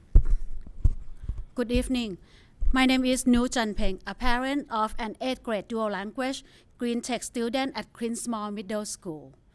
Austin ISD has been officially implementing dual language program for 9 years. I have some questions to the Board of Trustees and the Superintendent. Number one, we have a problem at an elementary school where there are 81% Hispanic and 10% African American students. The Associate Superintendent for Elementary School has made a decision to change dual language program to late exit bilingual program. Austin ISD has committed to provide 21st century education. Parents at the school want their children to maintain their home language, but the administrators at this school don't allow this to happen. This is not 21st century education. Similar situation has been happening at several schools in Austin ISD, where student population fits well to be in dual language program. How is that a district that is 80% Latinx and 30% native Spanish speaking doesn't see this as an asset, as they are growing and learning English as well? The action and the work that is happening in the school and championed by our associate superintendent speaking louder than the words, and we continue to have to push. Number 2, middle school. There is a lot of uncertainty at middle school with dual language programs. Parents were informed that dual language program continuation depends solely on the district's supplemental budget. Has the middle school team looked at these school budget projections? Did the project any core content classes to be taught in Spanish? Number 3, there are not enough high school offering dual language program. This year, Aikens and Travis High School provide dual language program. There are currently 300 8th grade dual language students going to high school next year. Aikens is frozen, therefore approximately 50 students will be going to Aikens or Travis. What would happen to the 250 remaining DL students? How about the DL students living north of the river? Those families committed to AISD dual language 9 years ago. What is Austin ISD commitment to students, their families, and the community? Thank you. Thank you very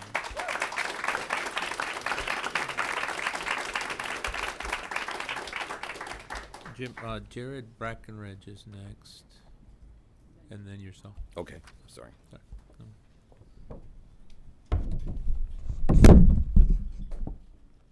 How y'all doing? Good. How y'all doing? Y'all not gonna talk to me. It's cool.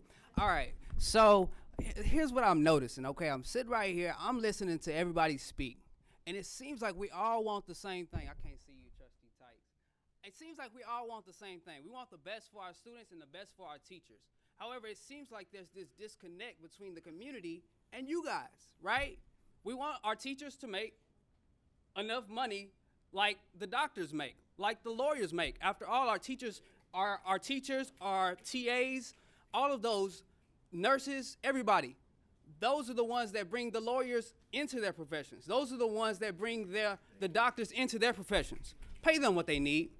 Also, I want to commend these young children. I call them children. They're not children. Young adults. These young adults, they're in here talking to you guys. Are y'all listening to them? They're telling you what they need. They need diversity. LASA, as we all know, I don't know why we seem to think that we're going to act like it doesn't exist, but LASA is segregated. LBJ on the bottom floor, black and brown kids. Upstairs, you got mostly white kids. I forget the percentage, 80 to 90%, I'm sure. What else? You know, still dealing with the renaming thing, right? Here it is. I look at your agenda. There's nothing on the agenda about renaming. What's going on, y'all? We're going to halfway do something and not do all of it? Come on, y'all. Come on. I just came from a meeting earlier today. The community, I see why we're losing students. They lost trust in you guys. This is your chance to fix it, guys. These are community issues that are being brought to you guys. Take them seriously. Like I said, we got 3 schools that haven't been renamed yet. What's going on? Thank y'all. Thank you.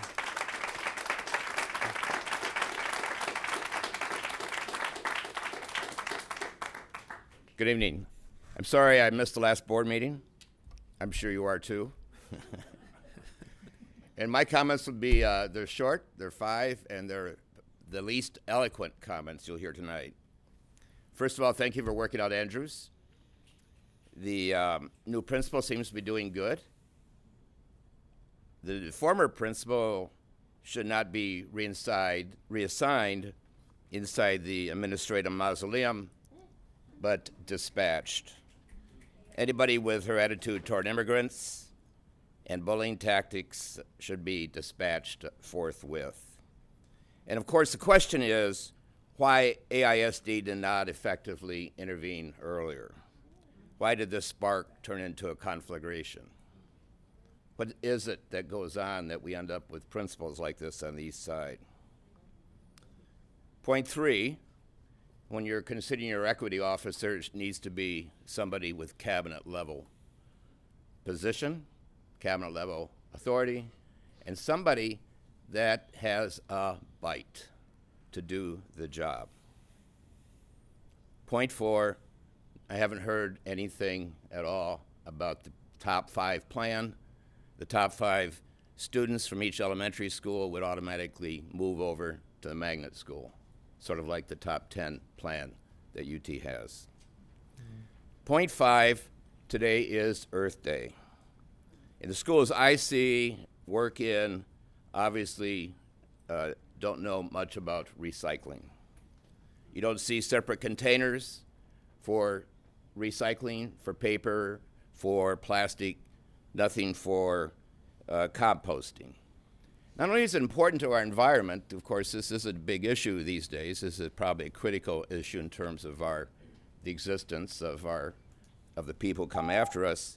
But this is something important to be teaching kids about recycling, about environment, because they're the future custodians of the earth. So let's do a Earth Day kick, perhaps, and get this to where it should be. And time is of the essence.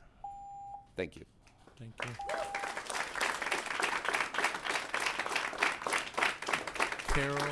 Carol Ayala. Carol? Yeah, I see her coming. While she's coming up, I just want to make sure. Naomi Wilson, is she here?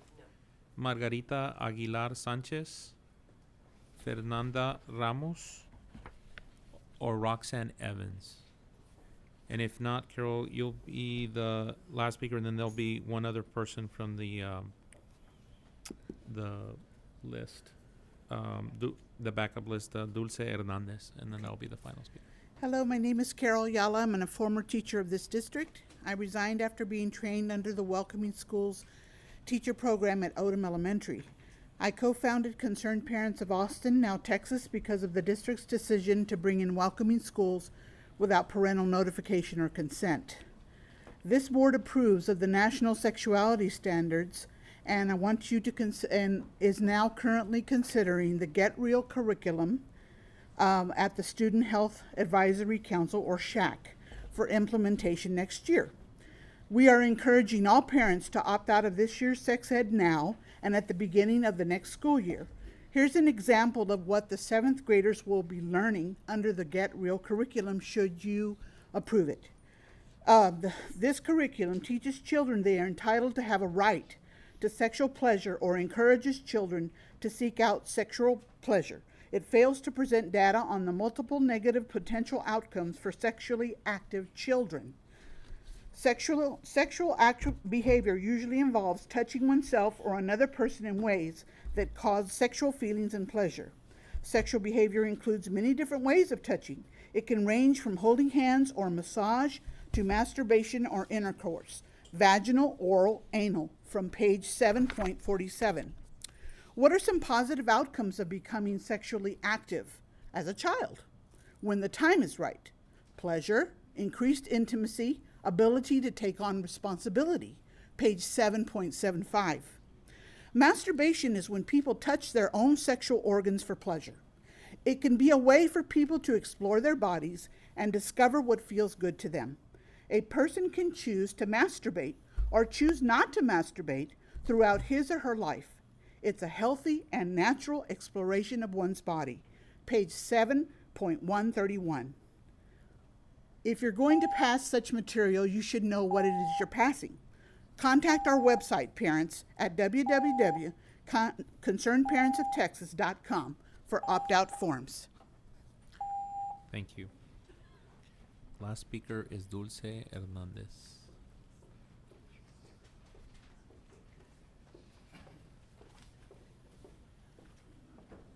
Buenas noches. Vengo en representación de todos los padres que que tienen y que deberían de tener a sus hijos en el doble lenguaje. Good evening. I come representing parents who have and should have their children in a dual language program. Y que tienen miedo de venir a hablar por represalias. And are afraid to come speak because of retaliation. Todos los estudiantes aprendices de inglés deben de tener acceso a una educación bilingüe de calidad. All students who are English language learners have the right to have access to a bilingual education of quality, a quality bilingual education.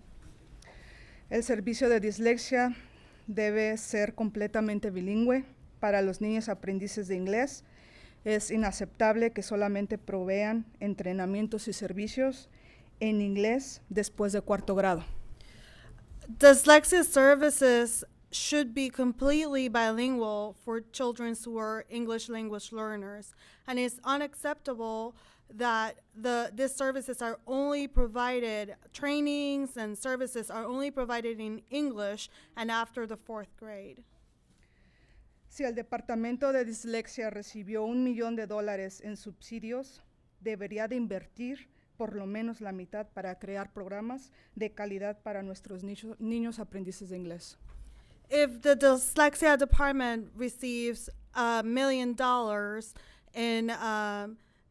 in funds, it must invest at least $500,000, half, to create programs of quality for children who are English language learners. Es lo que por ley les corresponde y es lo que deberían de hacer, porque por ley lo tienen que hacer. It's what belongs to them by law, and it's what you should be doing because by law you should do it. Gracias. Thank you. Gracias.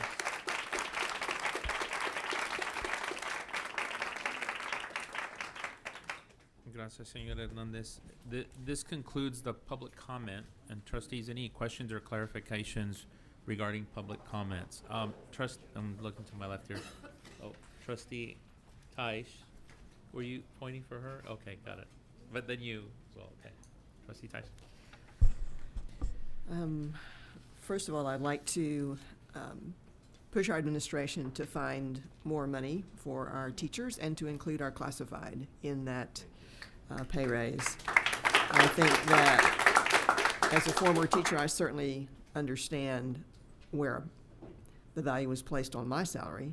I started out with $800 a month in 1979 and finished at about $48,000 a year in 2005. And that's not a huge jump.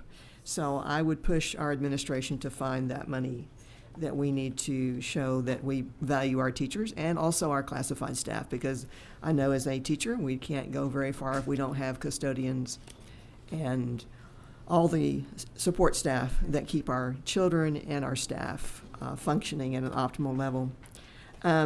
Secondly, I've heard the remarks about the implementation of our dual language program, the lack of consistency across our campuses. I know of a report that was done of our dual language program. I have access to that, and I'll be glad to share it with you, Dr. Cruz, that shows that inconsistency and also shows that perhaps we need to do a better job of making sure that it is properly resourced and that teachers are properly trained. So, Dr. Cruz, I would ask you and your staff to take a close look at that program to make sure that it is what we say it is, what we claim it to be.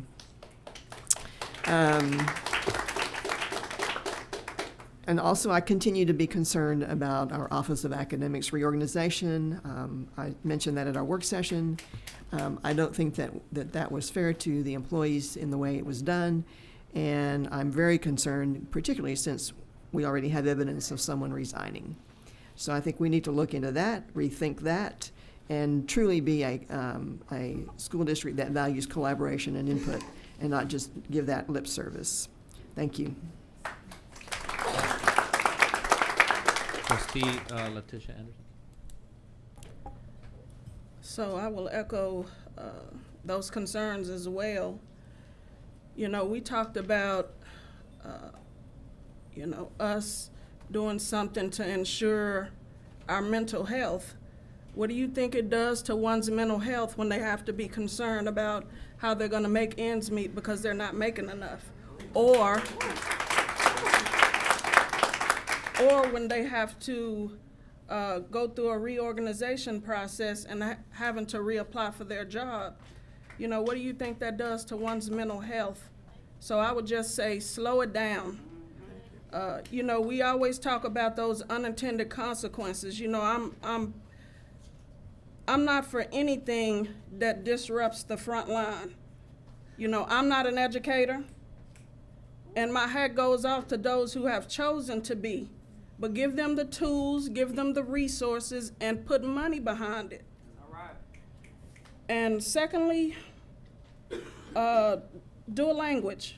The implementation, I've received many emails about that. And the last thing a parent wants to have to do is worry about, is their child receiving the instruction in their language, not something that we think will fit them or they may understand.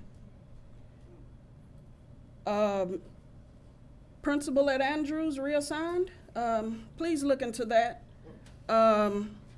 As you can see, I'm the only African American sitting up here, and I do not in any way believe that someone who discriminates should still continue to have their job.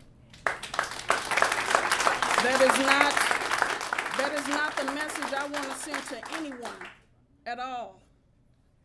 Thank you. Thank you. Trustee Singh. Oh, Trustee, you had already, right? Yeah, go ahead. Okay. Did you? Okay. All right. So, yes, to dual language, I support everything that my colleagues just said. About a third of the students in Austin ISD have been identified as English language learners at some point. And we know that dual language is the best way to serve those students academically. So I have a question. I do want to say, I know that there are many, many bright lights in our dual language program. I was honored today to be, to witness some of that myself at the celebration at the Blanton Museum. And I got to see a lot of 8th graders from 3 different middle schools be celebrated and honored for being part of the dual language program. And I don't know if you guys know this, but we have dozens of students that take the AP exam in Spanish in middle school, and they do very well on it. So I think that's amazing. In fact, I think Fulmore or Lively has been doing Spanish for AP exams for the last 13 years. This past year, more than 60% of the students got a 3 or above. That is a college level course. This is something that is worth investing in. I know that you believe that. Dr. Cruz gave an amazing speech today as well on the process, on this whole dual language program that we have. My question is, does our policy state how many minutes in each language a student is supposed to get for each type of dual language program that we offer? So that's the first question. And then the second question is, do our principals and teachers know that policy? And the third question is, how do we measure that that's actually happening? So I would love to get a response to that, maybe at an upcoming work session. The other thing is, I want to acknowledge what Councilwoman Ora Houston talked about, which was the demolition of the original L.C. Anderson High School. How was the community informed of that ahead of time? And is there anything that we could do to maybe improve that process a little bit? I don't know if that's something you want to respond to now, or is that something that we require some homework? I mean, you don't have to. I'm just asking you. I'm not trying to put you on the spot, but. We can go through this one. I'll ask either Nicole or Matthias to come forward, specific on the communication. I don't know if the board wants me to. I think if Todd comes up and says I can't do it, then we can't. I think let me just quote: board members may only make a statement of specific factual information or recite existing policy in response to an inquiry propose that a subject be placed on a future agenda, or ask that the speaker visit with staff about the issue. Okay, cool, So thank we'll you. respond. Yeah. Okay, so we can discuss that later. And also, there was a comment about TAs and the need for more of those, and that's one of the things that I've been thinking a lot about. I used to be a teacher. I taught for a couple of years without a TA, and I taught with a TA. And yes, having a teaching assistant in a classroom makes a huge difference. I would love us to discuss like some of the decision making that goes behind investing in teacher salaries versus hiring more TAs versus professional development. And what I know we have a lot of experts in our staff that look at this stuff all the time, and would just love to get a better understanding of that process. So that's it. Thank you. Thank you, Trustee Singh. Trustee Matthias? Thank you, President Rodriguez. First of all, I just want to thank Superintendent Cruz and our staff. So what we received this evening as trustees looks very different from what we received in the past, and that includes contact information for persons for us to be able to follow up with those who have concerns. So I just really want to thank staff for that courtesy of helping us to follow up with constituents who have concerns. One concern that we've been hearing this evening is of a 1% proposed pay raise, and that's something I suspect we'll come back to later this evening. I'd be interested to know, this year the cost of living adjustment was 2.8%, and so we're already, 1% is already lagging behind the 2.8% cost of living adjustment, but I think my question is deeper than that.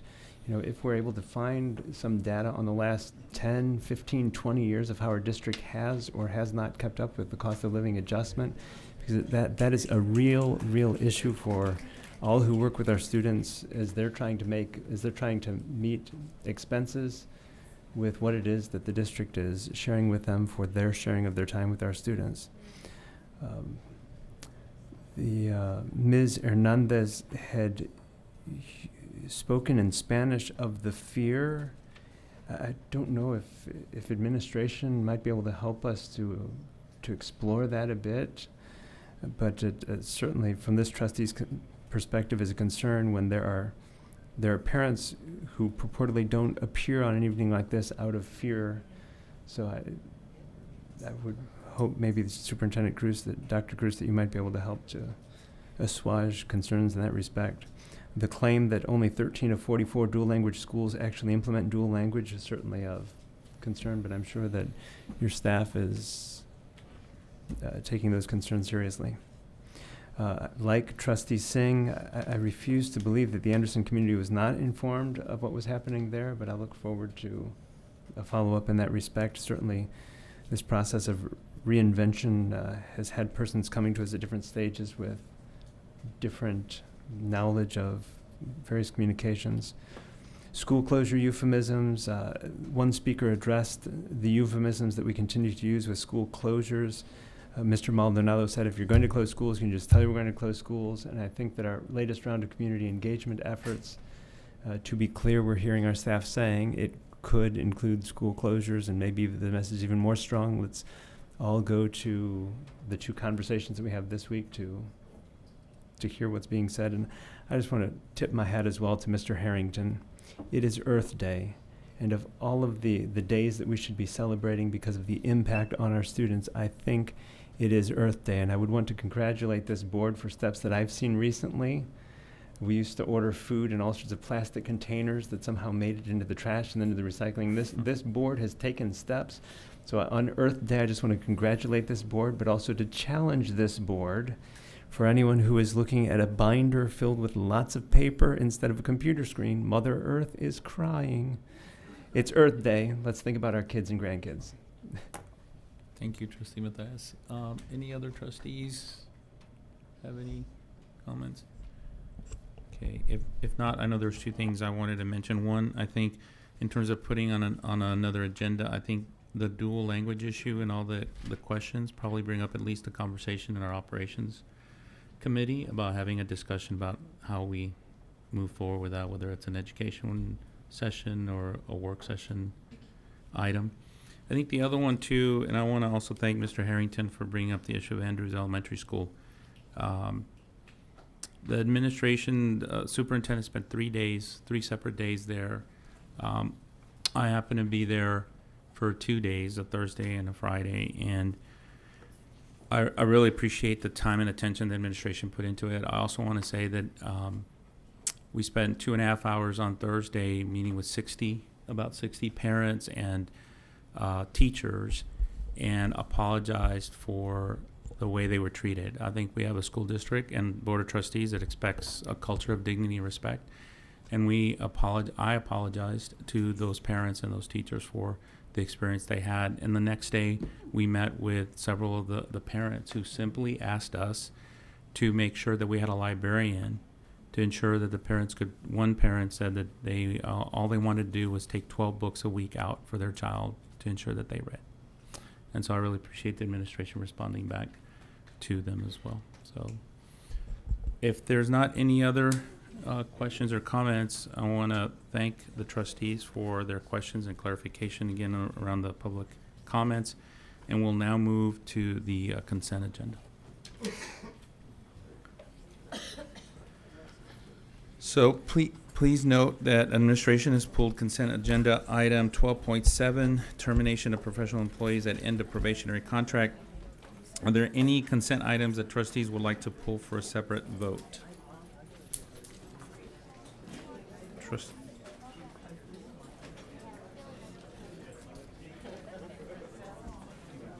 If not, Secretary Ellens, do I have a motion to approve the consent agenda?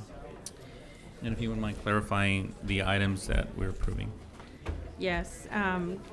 The first vote would need to be for items 8.1 through 12.6, items 12.8 and 13.1, as item 12.7 was pulled by the administration.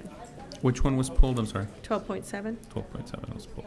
So 8.1 through 12.6, 12.8, and 13.1. Okay, is there a second? Second. Was that Trustee Tice? Okay. Is there a discussion on these consent items? Yes, Trustee Mathis. And Trustee Anderson. I'll certainly be supporting 8.1. At the same time that I support it, though, I simply would want to ask, at least our former superintendent back in 2012 was telling us in no unclear terms that we had a boy problem in this district, that boys were lagging behind girls on all academic and all disciplinary indicators. I haven't looked at the data for that recently, so I'm interested to know where that is, but when I see that we're investing $500 per girl into a program for 400 girls, I totally support that. But it also does raise questions about what it is that we're doing for our young men who are lagging behind the girls these days. I do want to mention that because Con Mi Madre is an extremely important program. You said 8.1, right? Yeah. Con Mi Madre, which is specifically about having moms and daughters come together to talk about STEM and engineering. How amazing is that? And it's a program that we're going to continue and even expand. As far as for males, certainly that has been an issue. But our programs that we have specifically is around My Brother's Keeper and also Project Males. So those we have had not as long as we have had Con Mi Madre, but I still see the continuation of Project Males and MBK at particular campuses. Those are two that I can highlight. I can certainly mention Gus Garcia, Young Men's Leadership Academy as another, but those are the ones that come to mind specifically, one school-wide and then two particular campuses that are served through these two other projects. Thank you. Trustees, any other questions? Yeah, Trustee Anderson. I'd just like to ask a couple of clarifying questions on item 13.1, which is the policy change relative to our hub program. At the April 8th work session, I asked a couple of questions as to whether or not we had an opportunity to have conversations with our minority and women chambers and minority trade organizations and others that would be impacted by this particular policy change, and was just double checking to get an answer on that. And then I have another question as well. Yes. I'll ask Nicole. Nicole will come forward. Nicole Conley-Johnson, Chief Business and Operations Officer. But she has been in contact with them and had actually gave her some feedback around this, but I'll let her speak for herself on this when she made the direct contact. Thank you. Good evening. In follow-up to that, we have contacted the various minority chambers. Our director of Hub Services has reached out to them, had a couple of phone conversations with them, as well as we've emailed them the anticipation of this. We've also had a few discussions with associated sort of organizations. However, we have yet to have scheduled sit-downs with the minority associations. Many of them have slotted us in their regularly scheduled meetings, and those meetings don't occur until May. And so we didn't have time to have a direct conversation about that. We've gotten some feedback about questions as to why and how we were calculating the anticipated savings, that was basically calculated utilizing the extended staff that would support the general fund. To date, we have no RFPs associated with our commodities that would have hub goals under the program definitions that we've defined. It's a little bit, if you recall from the disparity study, we had no such disparity on the commodity side. Determining availability is very difficult on the full commodity side, but we're still going strong and exceeding hub goals on the construction program. And many of the contractor associations, their concern is fidelity to the hub goals on the construction program. And that is going strong under our formal program. Thank you. And so then just to clarify for any of my colleagues or the public that the greatest opportunity for truly meaningful hub participation has been in the other arenas with respect to the work that we're doing. So construction, the professional and non-professional, is that correct? And so in anticipating any potential negative consequences to this, that it does not affect at all the work that we're doing in that arena and where the greatest opportunities are for us to really expand that work. Correct. I think I had proposed some language that didn't make the final, that we'll come back and do some cleanup, but the capital construction program would incorporate all of our hub goals for applicable projects. To date, we have had no hub goals set on any of our commodity spend. It's difficult to determine availability. They're very nuanced with educational programming and various commodity types. The availability of such hub vendors on the commodity side is much more narrow and undefined. And so until we get a tracking system in place and can accurately determine availability in a way that we feel the program is reasonable, we're rolling back the general fund expenditure costs for the rollout program. We can certainly visit whether or not we want to extend the program at some point subsequent to this date. But at this point in time, with almost 3/4 of the year advancing, no applicable hub goals and spend on the commodity side, it just felt it's in our best interest to really shore up our systems and determine availability more closely and really have the tracking systems in place to be able to track spend on our hub vendors on the commodity side. Thank you. And I just want to also say that I really appreciate all of the work that you and our hub director have done in this arena and the progress that we've already made as a district and the vision of continuing to make that substantial progress as we move forward. So thank you very much. We will always encourage hub participation. I just don't want to set an expectation that's not fully satisfied and realized. Trustee Singh. I have a question too. Okay, so can you please tell us a little bit about our district's history with the hub commodities program? Is it new? Yes, this was the first Okay. year that we would roll it out Okay. to the general fund, and we had about 2.5 FTEs. We can't charge the bond program for spending and services associated with the rollout of the general fund. Okay. And so we appropriated dollars in the budget to support FTEs to roll out the program district-wide. This was the first active year. A lot of districts cautioned us in rolling it out too fast because you have to have appropriate tracking systems in place. We've been working with the city of Austin to really determine what the availability is on the commodity side, because most of our minority contractors are ramping up capacity to participate in our bond and capital program. It's a little bit more nuanced and challenging on the commodity side. Office supply vendors or educational programming vendors, to really determine the availability requires a lot more discrete efforts. And so we're in the process of implementing our tracking system, I'm remiss in the software name. Once we get that fully in place and we're able to track some spending, I think we'll be in a better position to really have clear goals associated with the general fund commodity spend side. If you recall from the disparity study, we had no disparity on the commodity because we were meeting hub goals even though we didn't have a formal program. We had an informal program, and because some of the software providers that were doing the install, it would allowed us to capture and bring availability to our commodity side. However, the incidents of participation on the commodity side are far and few between. We haven't had any RFPs actually have hub goals because they don't meet, because when the hub director reviews those such RFPs, they don't necessarily meet the criteria in terms of availability. Okay. Again, you're talking about office supplies, nuanced educational programming, maybe computer technology, which we buy direct from, the manufacturers themselves sometimes. So it's very hard to really determine availability on the full commodity side. And quite honestly, I had some insecurities about rolling out a program district-wide when we hadn't fully set up our systems to really capture the availability and track the spending appropriately. And so instead of expending general fund dollars, which we're asking to use, we have a $50 million shortfall. This was one of the options to kind of roll back and look at sort of restoring the program once we have our systems in place. Thank you for that explanation. And then what is the benefit to the district in cutting the hub commodities program? Well, I don't see a benefit, right? The whole intent of the purpose was to increase hub participation. Right now, there is no hub participation on the commodity side. We're just expending dollars on the general fund budget. And the participation is quite frankly sort of the same as what it was when we had the informal program. Now we are exceeding goals and knocking it out the park on the capital program. We've actually increased participation in African American.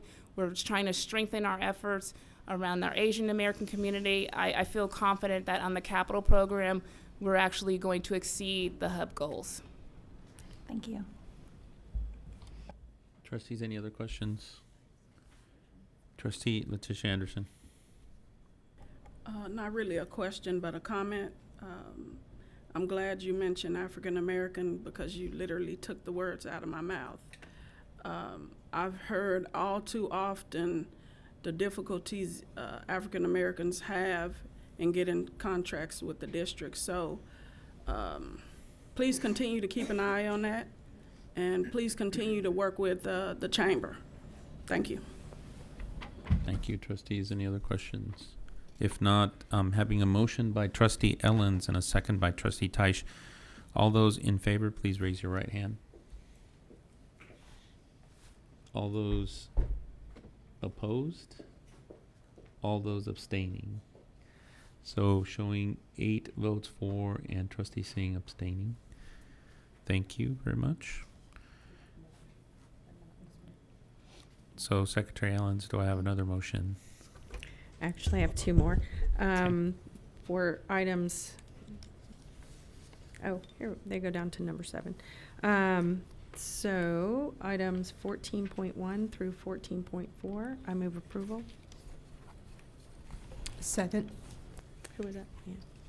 That was Trustee Teish who seconded. So trustees, any discussion on these items? If there's no discussion, I have a motion from Trustee Ellens and a second from Trustee Teish for consent items 14.1 through 14.4. And all those in favor, please raise your right hand. All those against? All those abstaining? So the motion passes 8-0-1 with Trustee Wagner abstaining.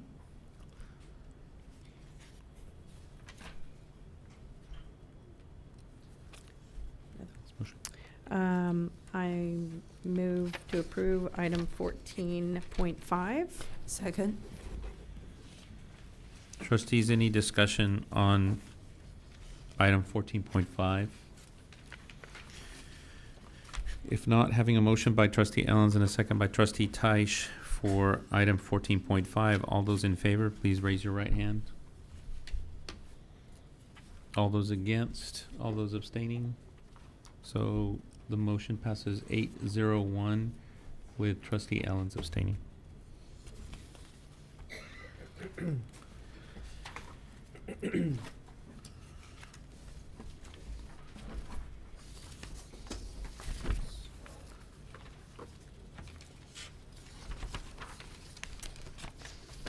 So those are all the motions, right?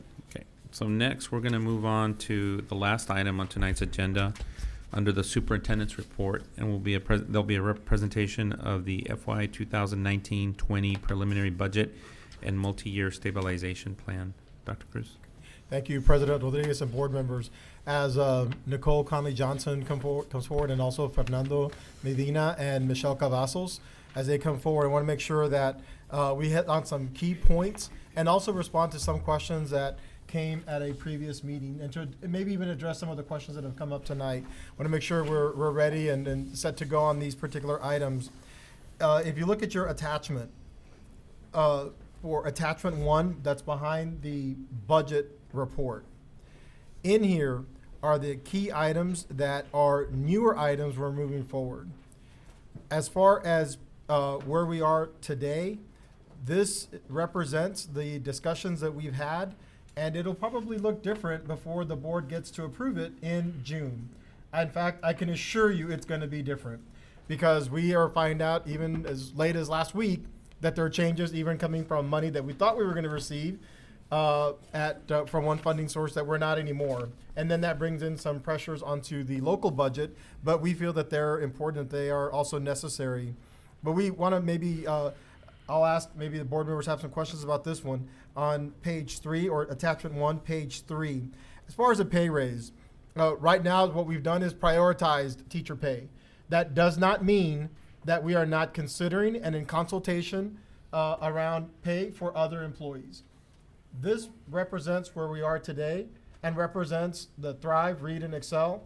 And it's the third item that the board had indicated as a budget priority, and that was to make sure to prioritize teacher pay. That's exactly what that means. It doesn't mean everybody else doesn't or shouldn't, and no board member ever said that, or myself, or anybody on my staff. What we did say was prioritize teacher pay, and that's what you have before you. Want to make sure that just wanted to share that with folks, because this budget does not come for board approval until June. There's also, we'll ask any questions that the board may have. On the next, if you turn the page over, which is on page 4, still attachment 2, page 4, this is the reality. This is where we still are today. Yes, we are in a legislative session. Yes, questions have come up about a potential bill, about more increases, more funding coming in through the state, or maybe even less recapture. All that is true. It is not done. I can't put forward a budget where I'm not assured of the funding stream coming into the district. So right now, this is still a reality. We are monitoring this, and I commend Edna Butts, who has been working with just different folks, and of course with our staff as well, to put forward the board's expectations around your legislative priorities. So it is not done, but it's not done. And so right now, I just want to make sure that on page 4, it reflects the status for today. I'll ask Nicole if you want to highlight some items on this particular page on page 4, which is really our status on attachment 2, page 4. Thank you, Dr. Cruz. President Rodriguez, trustees. So you know the work that we've been doing on the School Finance Commission, as well as Edna's yeoman's effort in making sure that HB 3 gets momentum in the legislature. But you know that there are starkly different contrasting proposals between the House and the Senate. And so while we do anticipate that we could receive favorable revenue outside of HB 3, it's very clear that if it was placed into law, it would sort of relieve some of our financial duress. However, we're far from anywhere near sort of settling around that. And so what you have before you is proposed budget under current law. Under current law, because of the sort of tepid decline that we're seeing in student enrollment, in the increasing recapture liability, and some of the proposed spending increases. So we proposed spending over $13 million under some of the board priorities that is set under this budget, offset with about $30 million in programmatic reductions, which include the listings on attachment 3. 3. We've assumed those adjustments into the current budget. What we don't have, and what's TBD, is a TRS increase, which we're contemplating the state's going to set a district liability around TRSs, as well as the TASB study staffing adjustments. That's something that Dr. Cruz mentioned that is still under discussion, under consultation. But even still, with $30 million in reductions and $13 million in spend, we're going to have to utilize, we have a shortfall in our revenue of about nearly $50 million, $47.5 million in the out years. And that's just the general fund budget for 1920. In 2021, if you remember our February fiscal forecast, we would draw down another $56 million if we made no changes to operating expenses, and another $85 million in 2021. So we would be well under the board's 20% reserve policy by the end of next fiscal year if there's no changes under law. We've vetted these various options and proposed cuts. We've rolled back certain cuts that were initially put on the table. We talked to them through the DAC, Budget Stabilization Task Force, the Budget Finance and Advisory Committee, BFAC, on many different proposals and sort of getting to this preliminary budget proposal.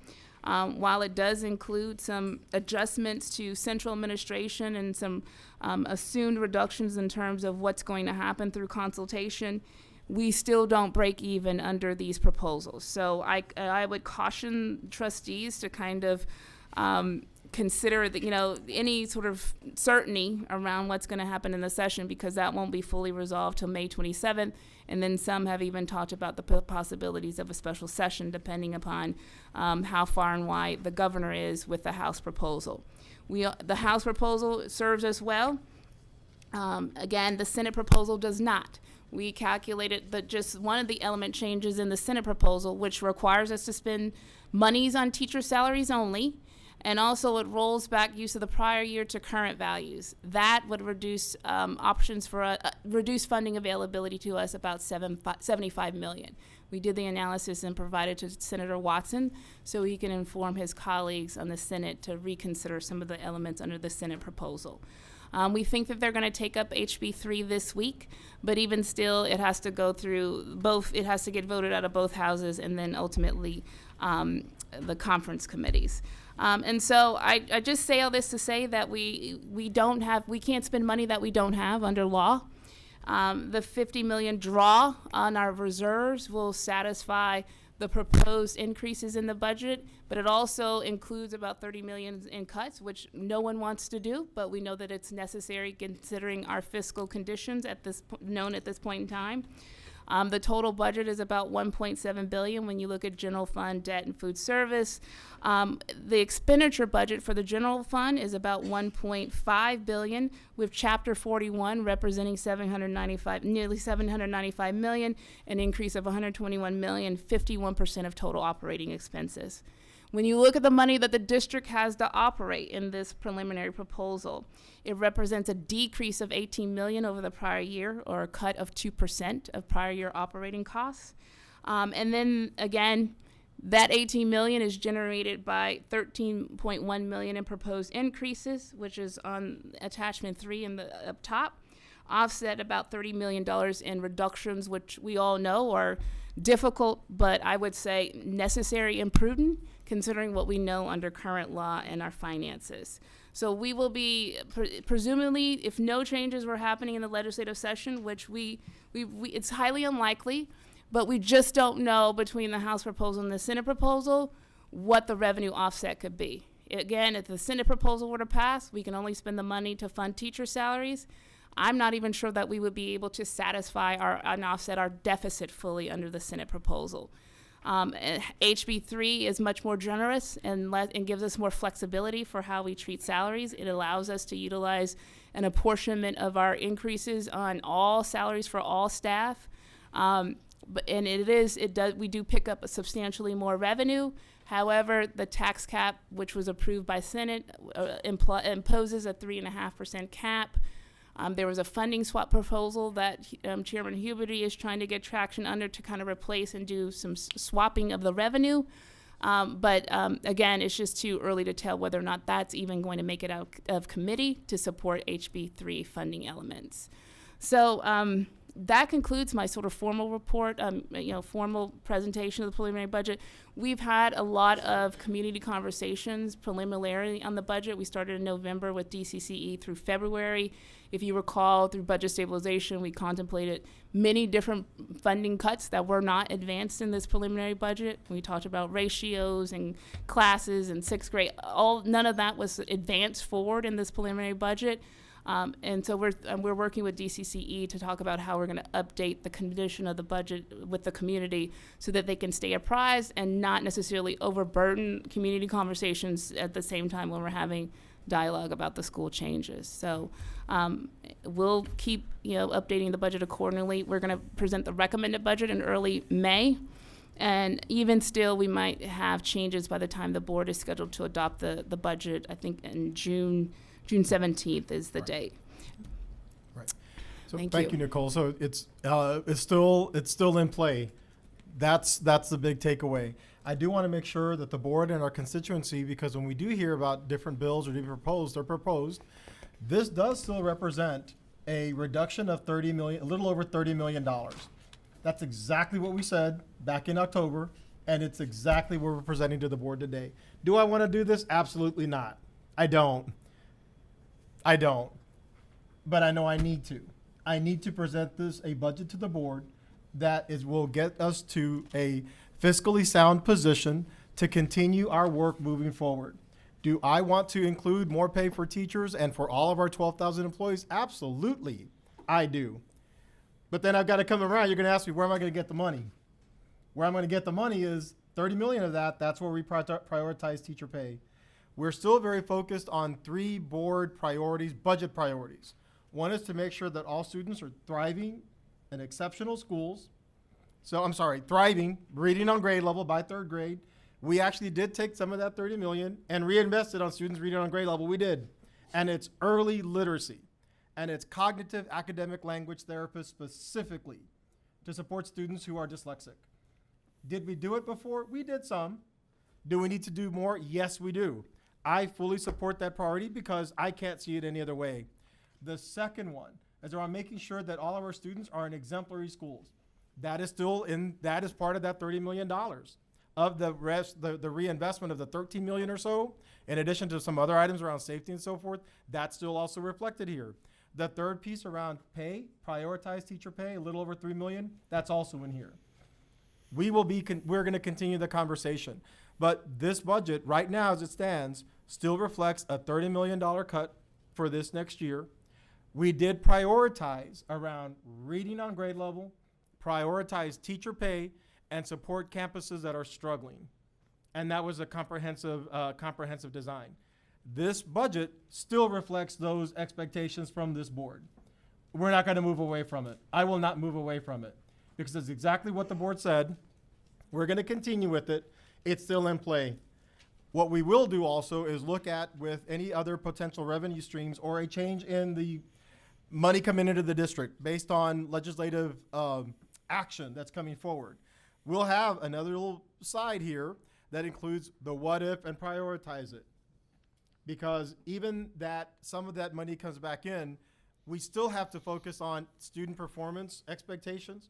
We still have other students in other grade levels for students not reading on grade level. There's more we want to do to support students around literacy. So I still want to prioritize those efforts and making sure that our work is going into support students and student outcomes around reading and literacy, around high-performing campuses, and making sure we have the best teachers in all of our classrooms, and of course supporting all of our employees. So I just want to make sure that we know that this budget still reflects those board budget priorities. We haven't moved off of that. The same ones that the board approved in November, it's actionable here in what you have. Would we want to do more? Absolutely.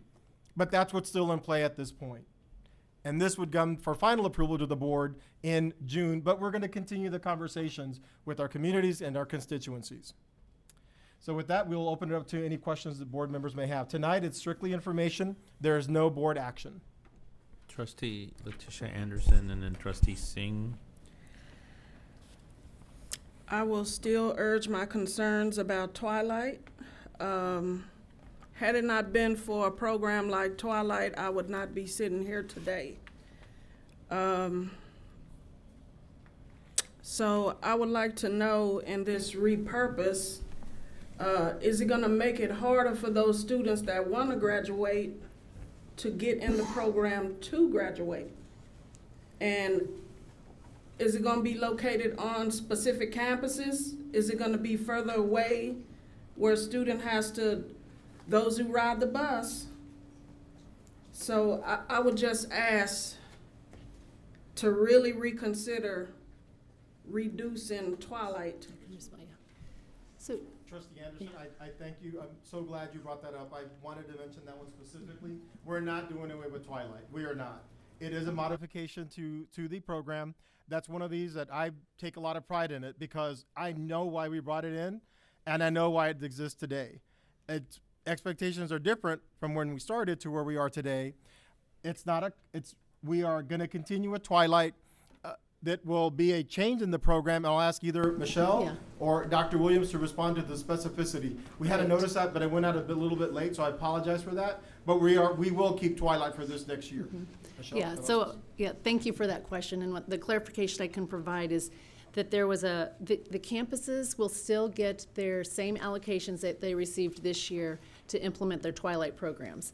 Dr. Williams and her team did help campuses refine that so that each campus submitted a plan of how they were using those funds to make sure that they're being spent as wisely as possible with our students. So they submit a fall plan and a spring plan. The amount here actually says $110,000, and that it will need to be changed to $40,000. There has been a program specialist that was centralized that supported the program, but through the strengthening of the processes that campuses put together for their plans, that position's no longer needed. So the campuses will still be having Twilight and their same access to funds and with no reduction of services on campuses. So I was at a campus and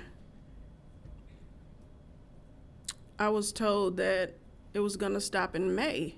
So I'm not sure what is being discussed, but if that is, as you say it is, then please communicate that with that campus, because they're under the understanding that in May there will be no more Twilight. And Trustee Anderson, if you'll let me know later which school, I will make sure to follow up on that. And it may be a miscommunication, but I also want to make sure that funds haven't been reassigned to another project. So I want to make sure to look into that. Thank you. Trustee Singh? Thank you so much. I can tell that so much work went into this. I'm really happy to see the areas that we are investing further in, investing more in. I think that all of these are smart choices. I did have a question about the equity officer, and I'm not 100% sure if it's appropriate to talk in the budget context, but it makes me think, I'd be curious to understand better. I mean, this is $156,000 we have in here for an equity officer. And one of the things that I've been thinking about is I do want that position to have teeth and understand. Otherwise, if it's not going to be able to do the things that we envision that person is going to do, then I don't think it would be worth hiring that person. So whenever it's appropriate, I would love for us to have a conversation just on, how are we going to ensure that that person is going to do the things that that we're really wanting to, that person will have some authority and be able to have the teeth, as someone said earlier, to hold us accountable. Thank you.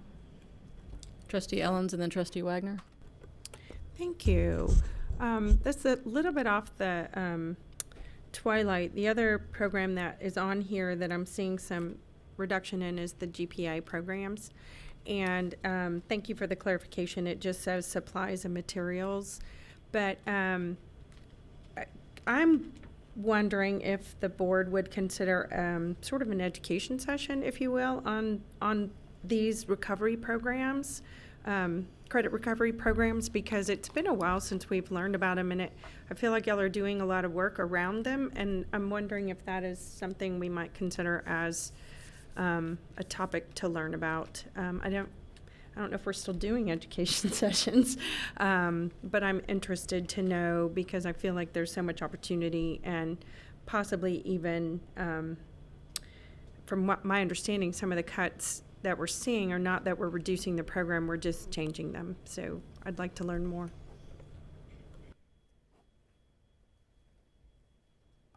So is that a, if I can just clarify, is that a request for the operations committee to schedule an education session? We can certainly do that because I do think it's important where we started with Twilight and we started with what we now call our GPAs and really all of our efforts to make sure more students graduated within 4 years. We were at a different place at that time. And I know there's a reason why each one of these programs, even though they sort of fall under the dropout prevention or graduation effort, there's a lot of things that we weren't doing then, but we're doing today. Those are some, but on top of that, we also set early college high schools. Then it came into career launch and P-Tech. So there were a lot of other efforts that started to move the organization and make some different investments. But is that what the request is for education session for us? Because we love talking about this, and I know Dr. Shapiro was just he talks about this 24/7, so he loves this. Would that be if helpful? the administration is up absolutely. For that, I would find that interesting. So, Absolutely. And probably good for us to understand. Yeah, I would suggest you include dual credit in that discussion because there's some cost considerations in regards to running both of the program, and I know ACC is probably going to be reaching out to trustees regarding those cost models.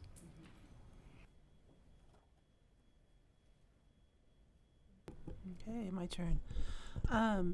So I think a couple of other trustees have touched on the things that are coming to mind for me, and I think when I start to see any reductions to, the academics department, who are the departments that are working on the front lines with our teachers and administrators to make sure that the right academic programs are in place and we have the right supports in place and have adequate supports in terms of reach. That gives me quite a bit of heartburn to see reductions in that area. It also gives me heartburn to know that if we're looking at any reductions of anything that's reaching students in the academic realm. Where I do come back to is around the equity officer. And again, this is not in any way a statement around my values regarding equity within our district. Rather, it is a bit of concern about hiring for a $156,000 role without us having a clear expectation of where this person fits within the organization, what their scope of responsibility will be, how they will be able to affect policy, budgeting, any other decisions within the organization. Because for me to see a single role dedicated without support staff, without a clear place in the org chart, doesn't really demonstrate to me that we've thought through exactly how this role is going to affect the organization. And for such an expensive role relative to the other cuts that we're talking about in key areas, and I hate that we're in a place where one role like that is so heavily scrutinized in terms of dollar amounts, but we are. I need the confidence of being able to see the proposed org chart and to see the proposed scope of responsibilities before I would be comfortable voting for a hire. And I also need to understand what we're losing to make way for that, and understand what you, Dr. Cruz, are doing in your organization to prepare for that role to come on. Because if we treat that person as the magic silver bullet that's going to solve all of the problems that we haven't addressed up to this point, we're setting that person up to fail. It's incumbent upon the administration that already exists in this organization to already be putting those practices in place and putting those steps to task. We can't wait just for the hire of one person and expect that to fix everything. Trustee Ashe. I was going to ask Dr. Goodnow to come up on reorganization, just to maybe in a couple of sentences reflect on the big vision around academics and some of the academic teams that we're looking at, if that's appropriate, or I could follow up in writing, whatever the board would so choose. I just know that item came up earlier. Dr. Goodnow.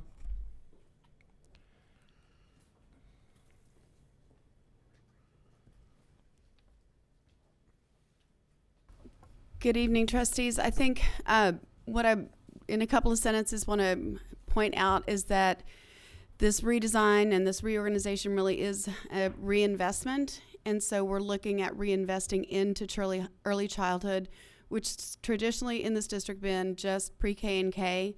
When we look across the nation, we see the very best and most effective models extend into first and second grade. So really looking at a curriculum redesign as well as the supports that need to be invested in early childhood, and then ensuring that we shift to a coaching model and less of a curriculum specialist model that gives direct supports to teachers. So then also the 312 curriculum for STEM and the 312 curriculum for humanities, again, it's shifting so that we have coaches who are coaching, instructional coaches and department heads, not so much providing direct supports or tutoring or pushing in at the last minute to sub. So less triage and much more proactive work. And then really an inventive curriculum that is reflective of the 6 C's and the kind of experiences that are going to promote the academic vision. Thank you, Dr. Good. Now, I think one of the other pieces I want to highlight, it's the integration of the arts and humanities and math and science into STEM. So traditionally, organizations are based on the bureaucratic model that there are silos and there are specialists. That is true. What this effort is, and it's just the beginning, it's something that we've been actually thinking about for over some time, that the content be organized. Why? Because in a classroom, for a third grade teacher, that content is aligned. And it's really focused on STEM, not specifically one particular content over the other. Testing wise, it may reflect differently, but it should not be reflected in our classrooms. Just cause this is tested at a certain grade level, I'm not saying anybody mentioned that. That's what we were seeing. That's what we expect. It's really the integration of these expectations.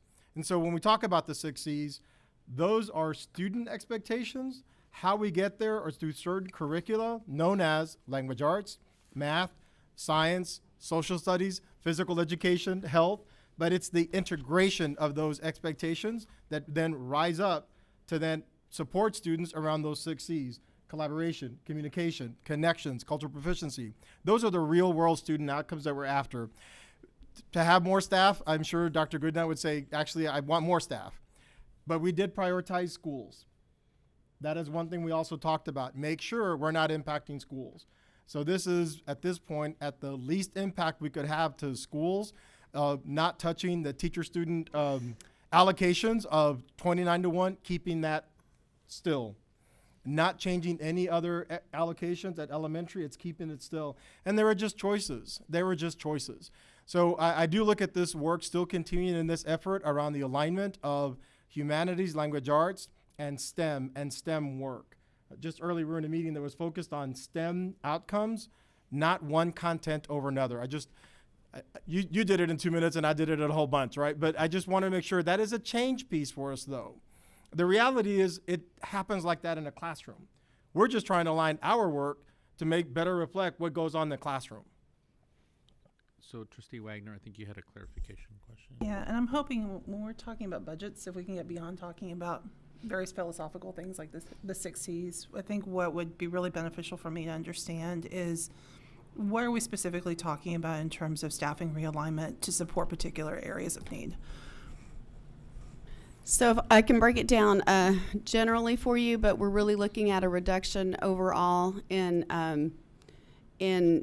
14 positions that went down from 230 to 212. And so that's really where you're looking at the coaching as opposed to a lot of curriculum work and curriculum lifting in the summer. And what does 230 and 212 mean? 230 contract days. Contract days, sorry.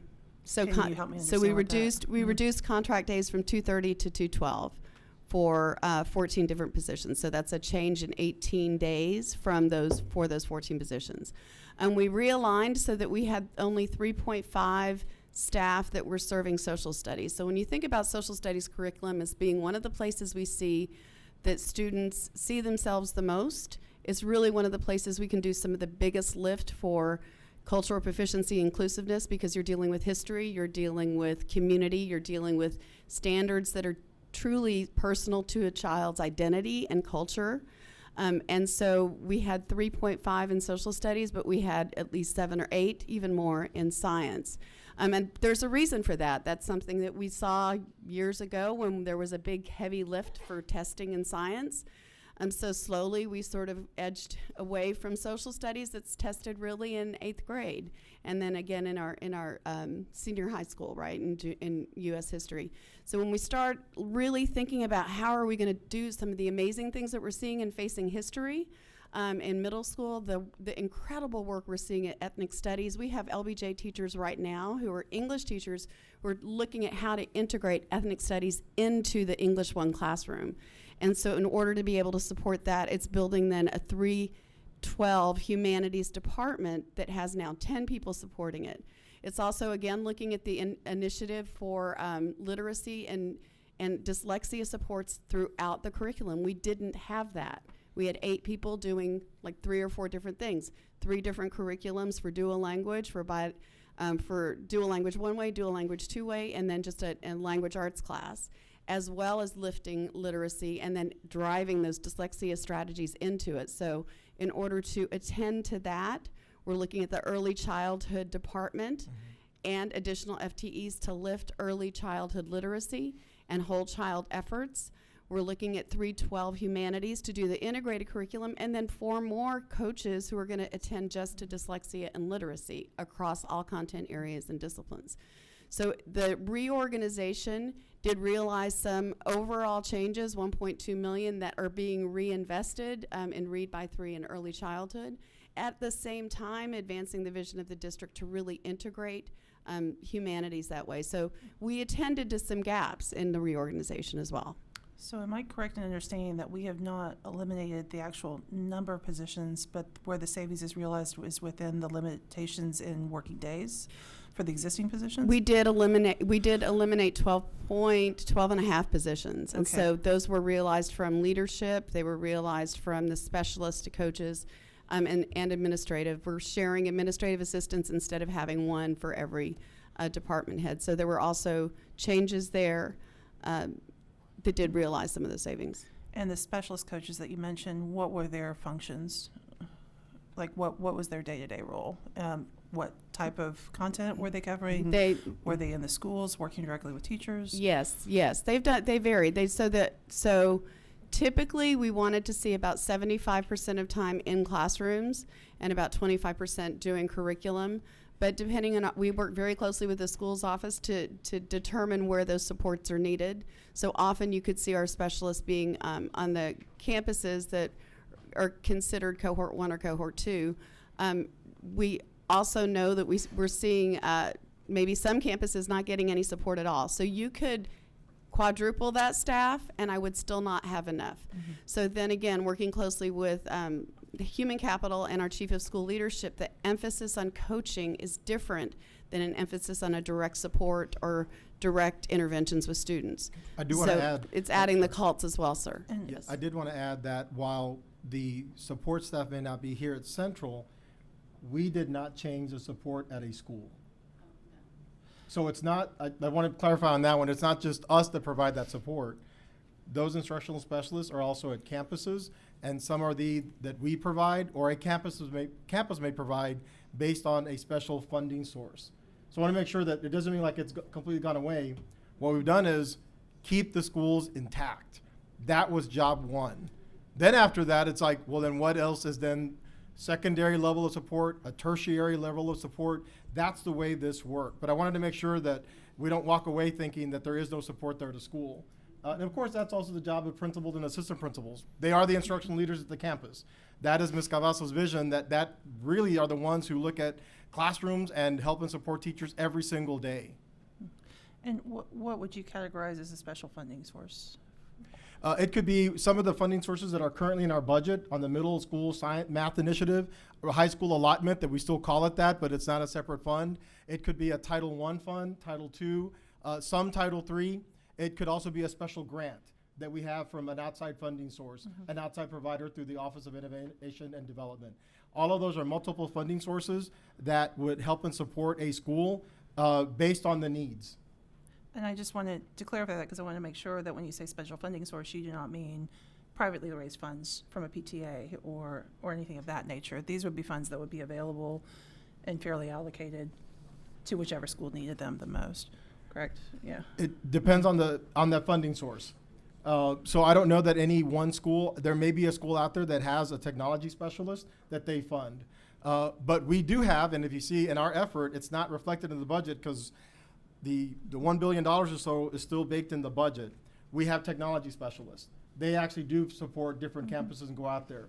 Project Advance specialists, graduation coaches, they're still supporting schools on campuses, but they may be centralized here, but they're deployed out at the schools. So I want to make sure that we're walking away with that. Some of the funding sources, like I said, that could be based on poverty level for the school, percent of economically disadvantaged students. Many times those are also used for these types of specialists. What type of specialist is really driven by that school.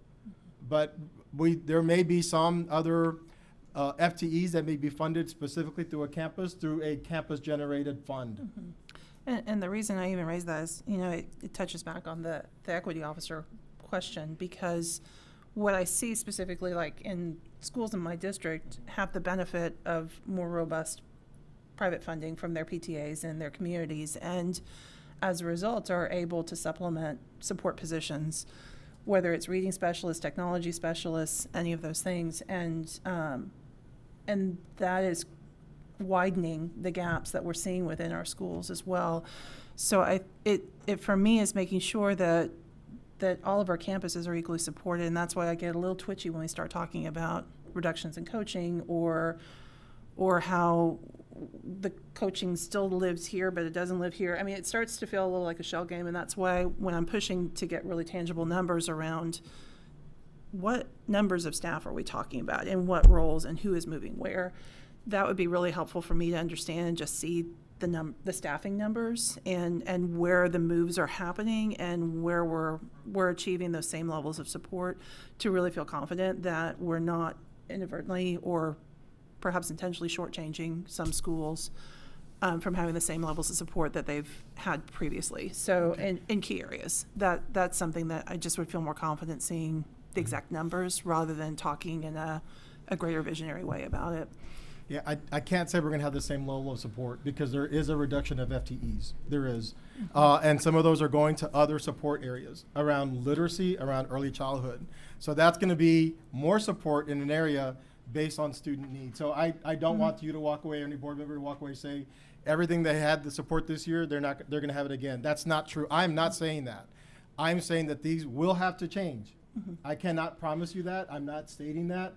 I can say that these other efforts will get more support and more attention, but with a central office, just with the number of schools that may need this level of support, I don't know, we're not going to be able to support them. Otherwise, I'd be enhancing the number of staff, not reducing that. But this is just, I just wanted to make sure that we're walking away with that, because I also don't want folks to think that there were 10 positions there and now 5 people will do the work of 10. That's impossible. And I don't want to set anybody up for failure. So it will be the work that 5 people can do. That is what we can commit to, and we'll have some growing pains along the way. And I think my only ask is, that's fine if those are the decisions that you feel like are the appropriate decisions to make under the circumstances and with the priorities that we have set. But if you could further substantiate for us exactly where those numbers and our investments are going, that would be very helpful for me to understand and feeling confident about what we're looking at in the academics portion of the budget. Thank you, Trustee. Trustee Eshi. I'd first like to thank all of my colleagues for asking excellent questions, and hopefully my question will be much shorter because of that. So thank you all. My question actually goes a little bit around back to the legislative question, and I kind of spoke to it a little bit at the last work session and was hoping that, Nicole, you might be able to provide us with a little bit of clarity or even the ability to relay the information in a more relevant and succinct way. I know the number, the $200 million number has been thrown around a lot based on House Bill 3, and I want to kind of check my knowledge and see if you have a better way to say what I'm thinking, which is the $200 million number that they're saying should House Bill 3 pass as is, which we know that that's highly unlikely that the Senate is going to do what the Senate is going to do, is based on next year's projected payment, correct? That the $200 million back is based on, is coming from the $790 million number? Right, it's a reduction in our liability, and it does not mean we keep the $200 million. It means taxpayers pay $200 million less in recapture. HB 3, the other sides of it, generates entitlements based upon element changes in the funding formula.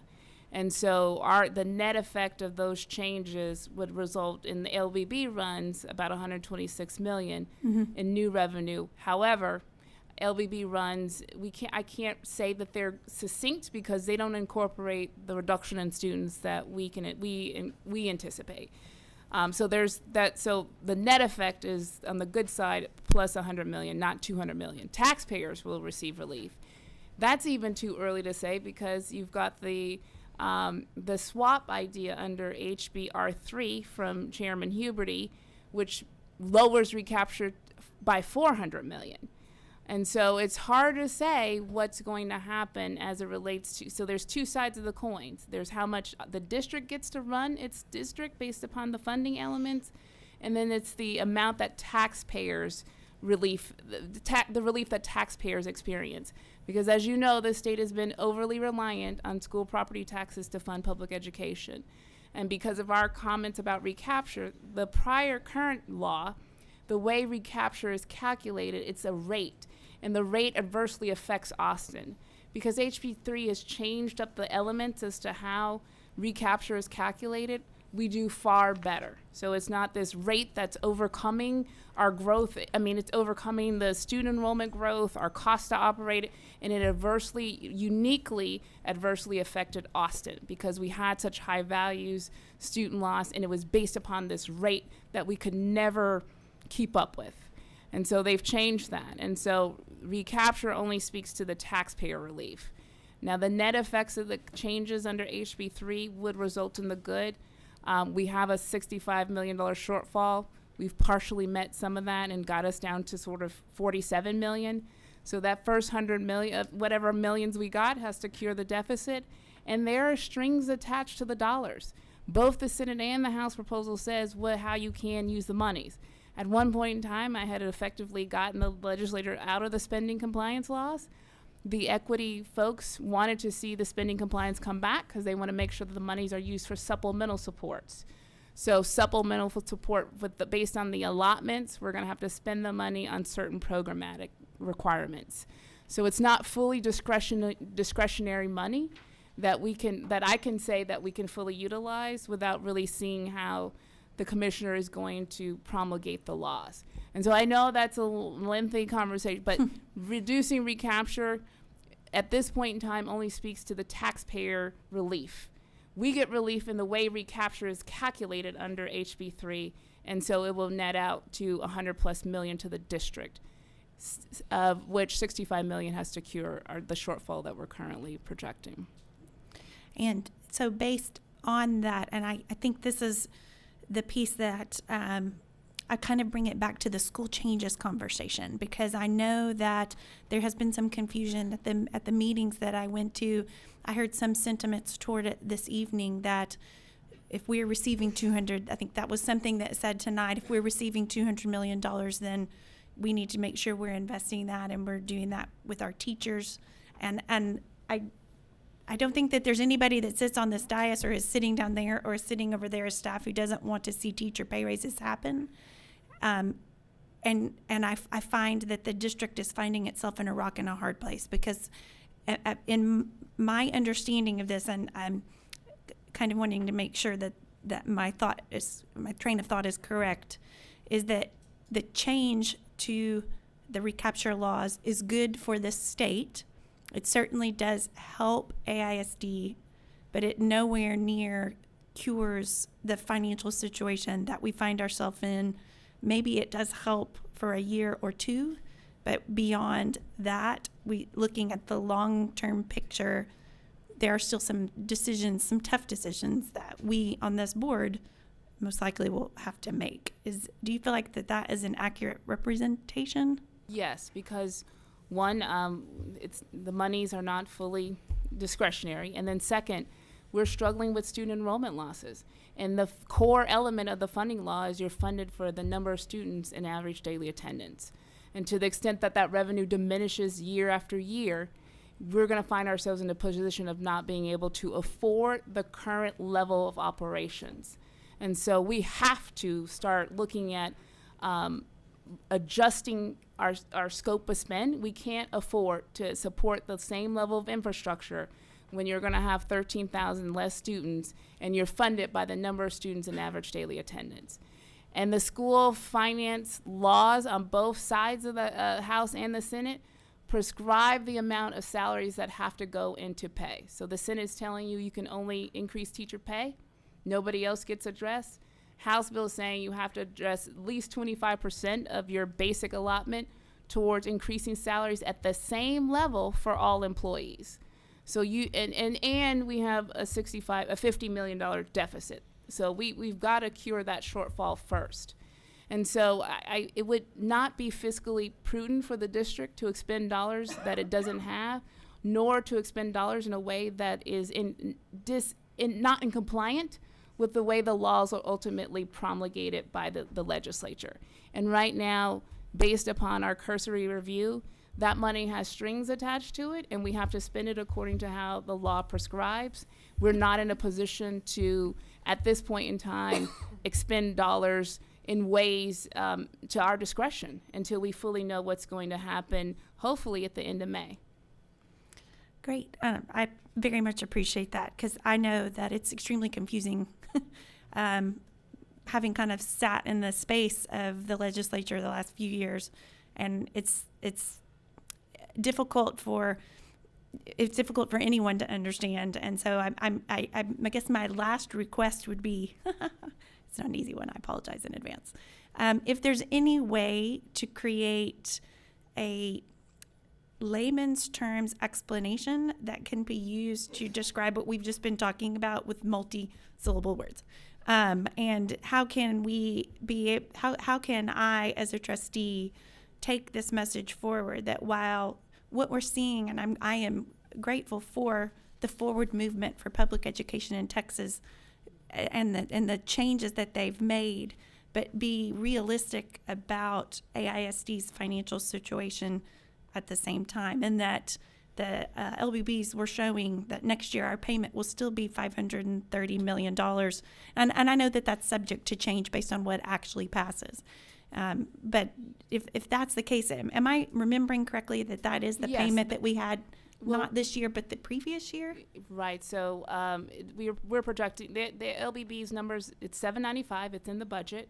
Theirs is a little bit lower, and so $194 million reduction if HB3 was put in a law, just in the recapture payment. That doesn't mean we get to keep the $200 million. We are not getting $200 million in additional revenue capacity. Part of that has to go to tax compression. We have to reduce our tax rate to pass on that saving to taxpayers. We get more money because they changed the elements under law, like they're increasing some of the weights.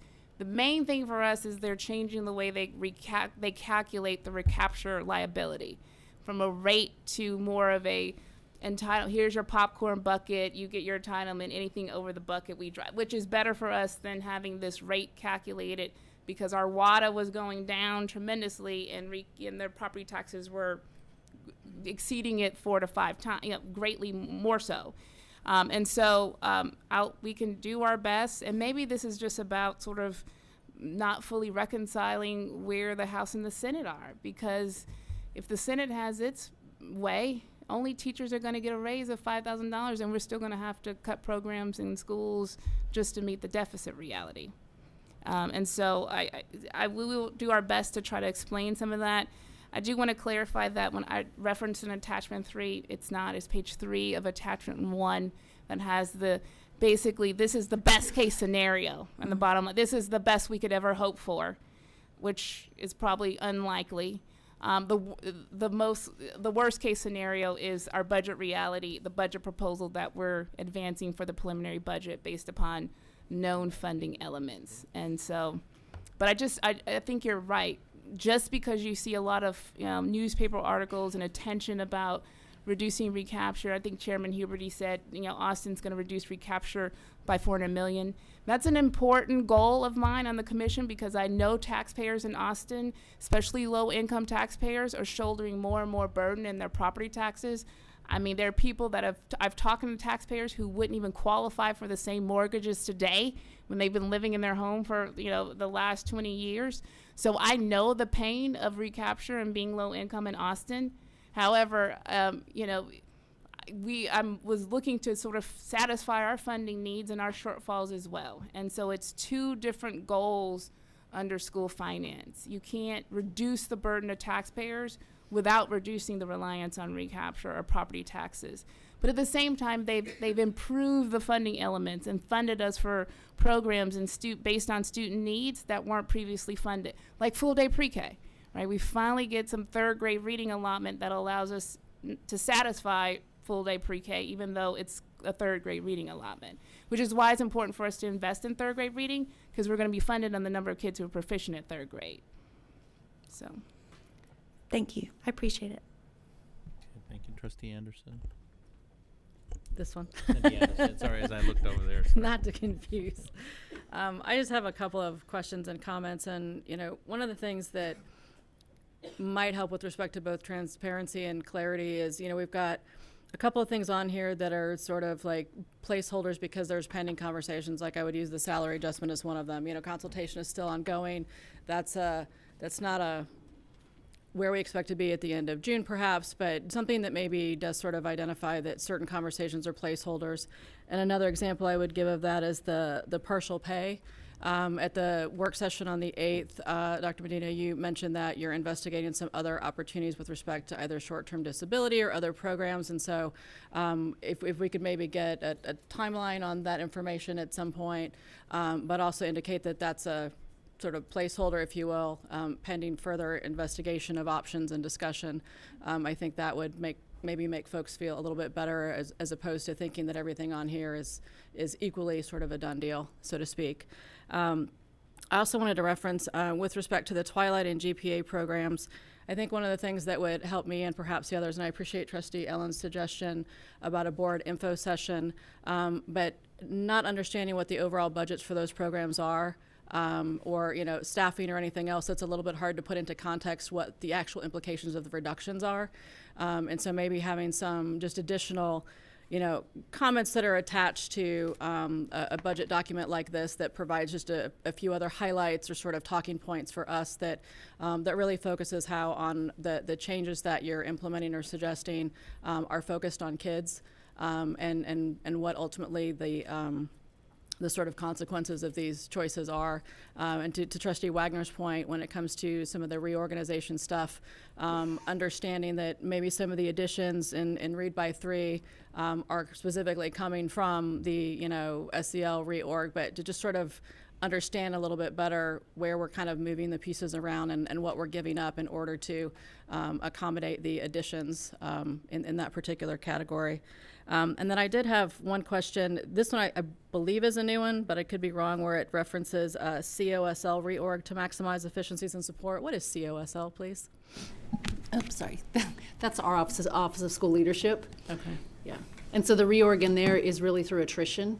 And we had some other positions that were just there for a year, but there were 5 positions that have been vacated through various ways and are being repurposed down to 2. And through that, still being able to provide more direct support and differentiation to our campus leaders, which ties in with supporting the academics part and building the principals and assistant principals' capacity as instructional leaders and supporting the teachers directly on their campuses. Okay. So that again is sort of important, and especially for somebody that doesn't have time to come to a board meeting or watch it on Channel 22, to understand that what the implications of those particular items are with respect to not just the overall FTEs, because that's just sort of one piece of the story, but ultimately how those choices are being redirected again to benefit students. That would be really helpful.